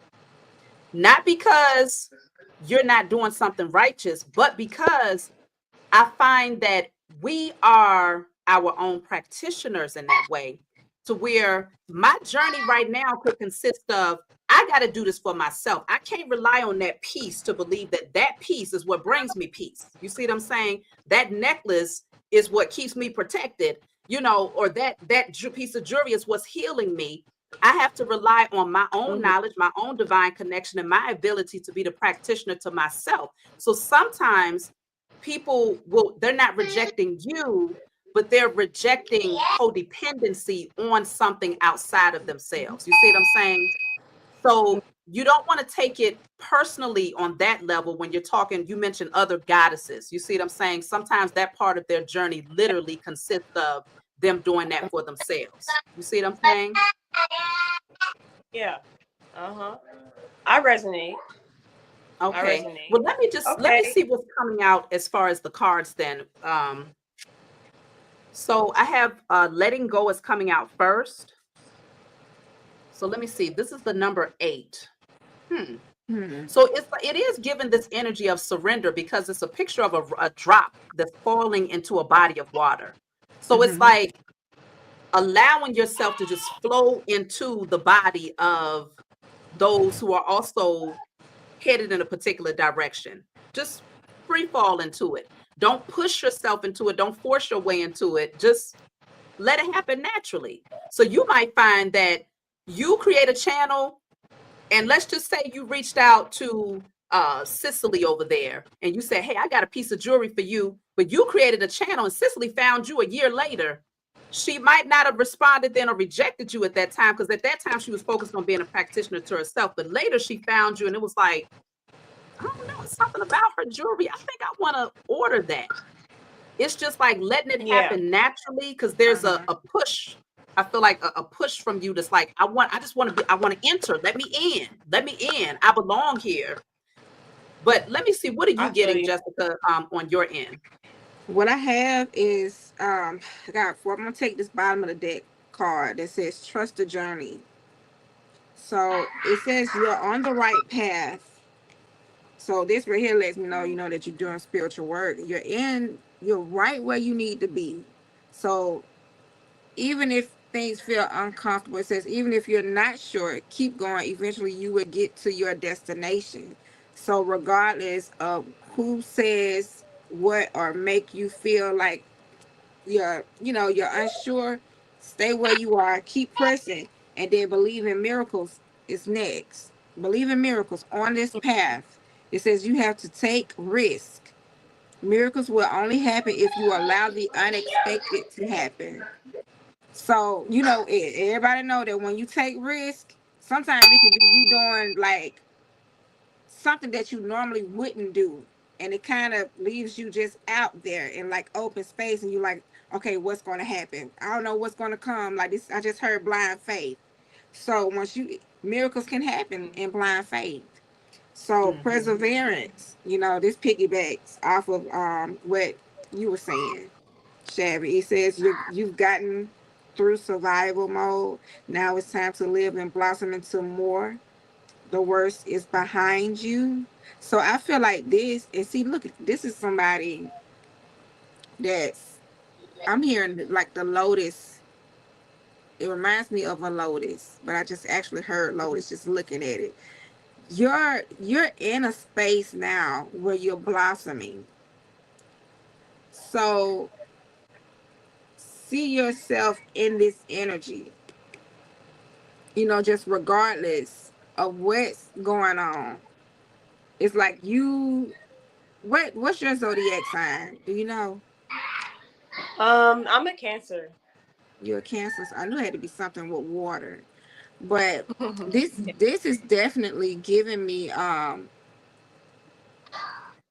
Pisces energy for some reason. I'm hearing creativity. It's something about being the creator, envisioning where you want to be, seeing, just falling deep into like that Jupiter energy, or the waters of Pisces, but not getting lost. Yet setting boundaries. Knowing who you are, knowing that there's value in what you have to offer. And so, and trust in the journey, because something's going to break for you, and it may turn out totally different than what you're thinking. So Okay. I hear you. Okay. I'm hearing both of you. All right. Well, hopefully that brought you clarity. Did you have something else that you wanted to add, Ariel? Well, other than that, what I would add is it's just the whole, I guess, at this time in my life, I'm wondering if I should branch off on a similar journey that I'm seeing that you two are on, or if I should continue on the journey that I'm on with my jewelry and my music more so, and kind of like settle into that a little bit at this moment. Or should I like branch off into what I've known for a long time that was something that did interest me and I felt like it was a calling, which was doing readings. And just so happened I come in, I didn't even click on this live stream. It just popped up. And I don't even know how it popped up. Like I was watching a whole nother video and I looked down and you guys are talking pretty much. And I see two like divine souls just doing like a collective live stream reading. I've never seen anything like that. And it just was like, should I do my readings? Like, should I start my channel? Let me see. So in other words, you've never seen my channel before this. That's what you're saying? No, I've seen your channel. I'm subscribed to you. Oh, I've never okay. seen her channel. And I just Okay. I wasn't even watching your video. I was just watching something else. And then I looked down and then I'm on this live stream video. Like maybe my finger clicked it or whatever. But I just believe in like there's no coincidences. So I feel like this is where I was supposed to be. So yes. Well, this card yeah. here, it says change. It's reminding me of the Wheel of Fortune. So there is some change. Like if you're going through changes internally where it's like, I don't know, I feel like I'm just being ushered and redirected into a different path, then you want to follow that. You are being called to follow that. So it doesn't mean that you completely do away with your jewelry and your music. It could just mean that another doorway is opening up that allows you to really step into your calling and then eventually merge those other things into it as well. See what I'm saying? So you don't put it off on the shelf as if it's something that you cannot actually pursue. Just look at it as something that right now there's a different pathway that's opening up for you. That's a detour, but it doesn't take you away from your first love. It's just, it opens up the door so that you can then usher in the jewelry and the music, especially if your music is highly vibrational, is healing. You become a reader. Let's just say you create a social media platform. Now you have a lot more people who understand your energy. You see what I'm saying? Mhm. You have a lot more people, Exactly. once they start to understand your energy, they start to understand you, then they start to understand your products and the things that you're bringing forward as a healer. Because a lot, I mean, like I say, for me personally, when it comes to spiritual jewelry, I don't trust Yeah. everybody's jewelry. You see what I'm No, I saying? feel it. And I feel it. it's you see, because there's a lot of energy that's already in crystals, and when you're holding crystals, that's why they say Yeah. clean them off before you know, take it home. So you have to know that people that are on the spiritual pathway, there's a certain level of like synergy, you know, it just has to flow naturally. Like, ooh, I don't know, I just, her energy, so I would love to get her stuff. So I do feel like there's a doorway that's opening up for you that allows you to express your genuine nature, where you will attract your tribe, and your tribe will more than likely support the gifts that you have to bring to the world. That's why this Wheel of Fortune change card is here. So yeah, I would say go with the flow of change. Okay, thank you for that. And then honestly, I really appreciate the way that it flowed out, because I feel like that's exactly how it needed to be said. That's exactly what needed to be said, because I'm over here thinking about it in different groups in different ways.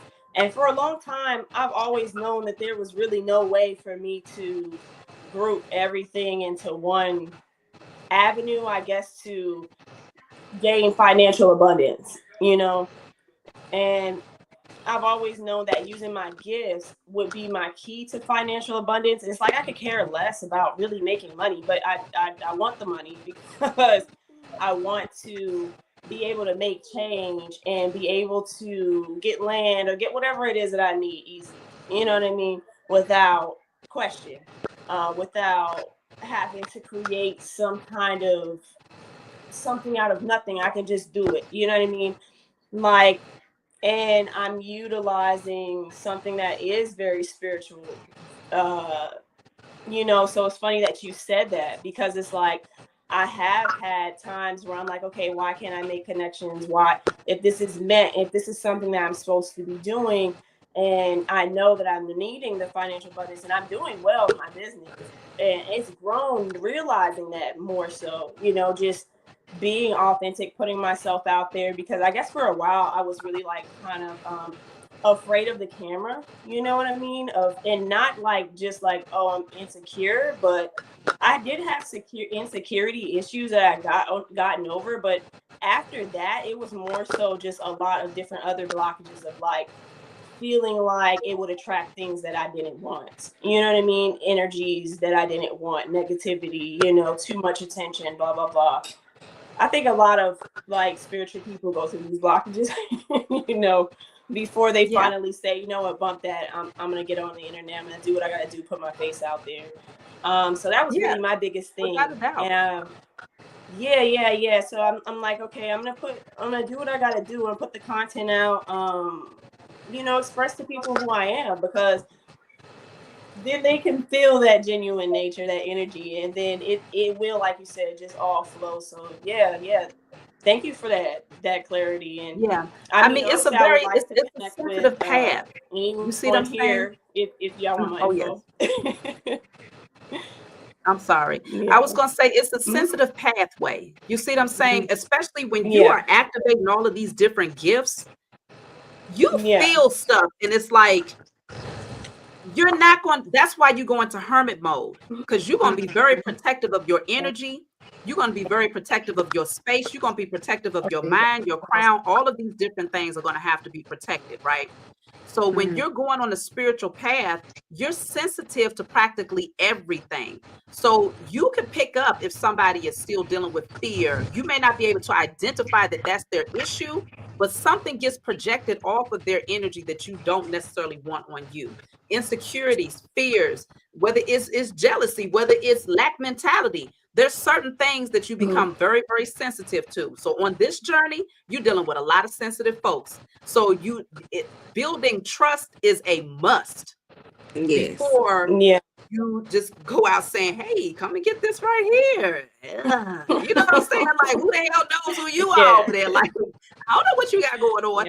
So it's stuff like that. For me personally, that's how I move. I mean, I'm an Aries. I don't know. I'm a Scorpio moon, so that could be my Scorpio moon coming through. Where I'm like, shit, I ain't messing with anybody stuff. But just know that it's not a shade against you. It's really just a test of your own faith that you're going to continue to push through, because it's your passion, it's your purpose. You're not going to stop just because things ain't flowing, you know, the way that you want it to. You're going to continue because you know that what you have to bring is needed. So that's what I have. Anything you wanted to say, Jessica? I just heard change like your perspective. And maybe oftentimes you may find yourself having to do that. I did get 3 cards, which is the number 7, Aquarius energy, optical illusions, and yeah, that's my my rising sign.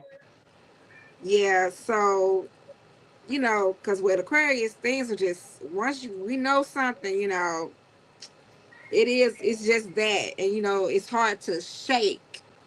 So start seeing things from a different like perspective. And then I also have like the worry beads. I don't know if you wear worry beads, things to help with worry, fear, and anxiety, maybe. Okay. Yeah, like I'll do hematite, and then lately mostly like that's why y'all have heard me like doing this here and there. I've realized I'll pick up some extra anxiety and I guess nerves that I didn't even really know would be sitting there. Because I'm like, I feel like I have a very confident spirit. Like I've had to push past that. You know what I mean? And so it'll just sit there and then it just come out in some interesting ways. Like I might stutter or something. And so I recently started like working on my heart chakra and doing different like tuning forks, things like that when I'm, you know, dealing with situations that might cause that. So yeah, that's definitely something you're picking up. When you hit the bowl, that's your way of calming your own energy. That's what you're saying. Because I was curious about that, because you kept doing it, and I'm like, okay, it's because I absorb people's energy like that. So the whole time when I'm listening to the reading, I'm hearing the other people's frequency, and it's like I can feel what they're going through, and so it's like I'm clearing it not just from during that time. I was clearing it for myself and them, because like I could feel it. You know what I mean? I could feel what they're going through, and I know we're all reflections, so I'm hitting a bowl for us, you know. And then right now with y'all speaking, it's still like that. I'm hitting a bowl for us because I know with y'all doing readings, y'all picking up on all these people's energy. So y'all picking up on my energy right now while y'all opening a portal to, you know, tap in and give me a reading. So it's like I'm like whenever I might feel something or get clarity and I need it to stick, then I hit that bowl. So yeah.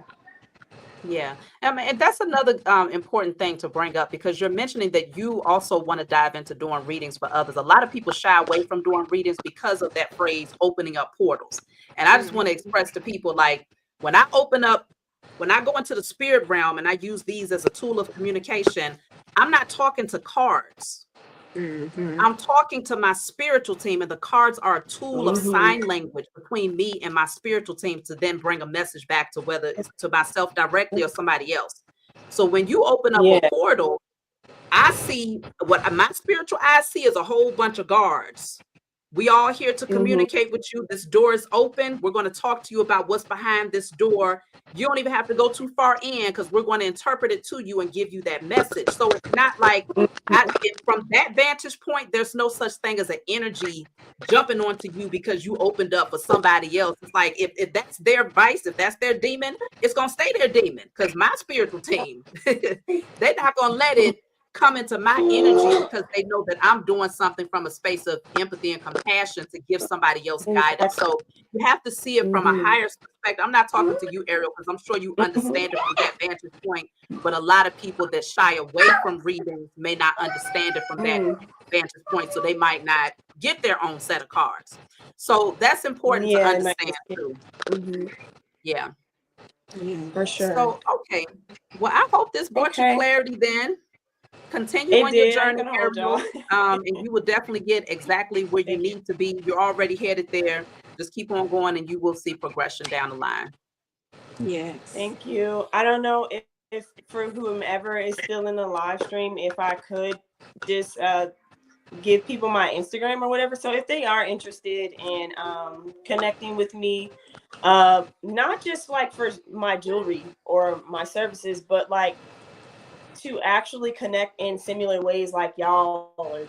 You know what I mean? Where you're connecting the two things that you're doing and amplifying the healing frequency. So like if anybody sees that within me, you see a reflective energy, I like to connect like that. So if I can give that information. So if you tell the people, what's your Instagram? Okay, it's I am E vibes, and it's spelled IAMEVIBEZ. I am E vibes, and then you'll find me on Instagram. Yeah, pretty much. I think that's the easiest way to go about it. Okay, so the E is like E is in energy. Yeah, it's literally like okay. I am vibes, like I am my vibrations, but it's just I am E vibes. I am E vibes, but with a Z instead of an S at the end. Yeah. Okay.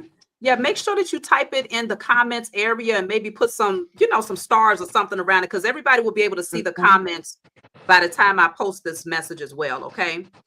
But definitely make your channel. I feel like you're being called to definitely set yourself up on social media so that you can get your voice heard. But I'm glad you reached out, Ariel. You take good care of yourself. I think she's frozen over there. Okay. Yeah. Well, that's what we got, girl. This was pretty good. I really enjoyed this. And I appreciate everybody that came and joined us. We've been on for 3 hours and 10 minutes and 55 seconds. Okay.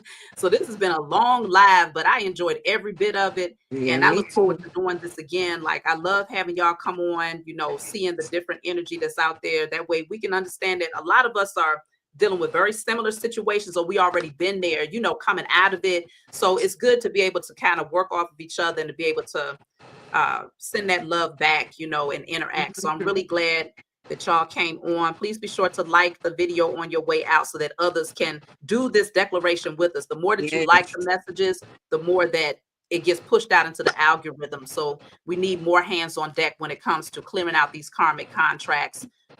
Jessica, yes, go ahead and share your channel, because some people are asking, what is your information? Yes, it's Unconventional Jack, and the email is there on my channel.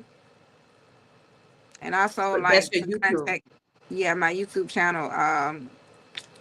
There's a post on my community board where you can contact me, for my services. So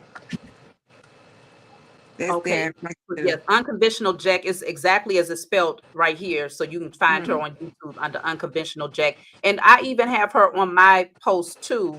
If you need to find the links to her channel, you can go under my post and you'll be able to see her channel link there too. So, all right then. Well, I'm glad that y'all reached out. You don't have to do the declaration multiple times. If you feel guided to, you can, but I always say one and done, unless for whatever reason there's extra layers that needs to be peeled back. But once a judgment is set, it's set. We're canceling a contract. It's no different than going to court and saying, I want this contract severed. You don't have to do that multiple times to establish it. It's already set. It's set. You know what I'm saying? So only if you feel guided to. But I'm glad y'all reached out. Go back and watch the beginning of the message if you missed the karmic contract cancellation ritual.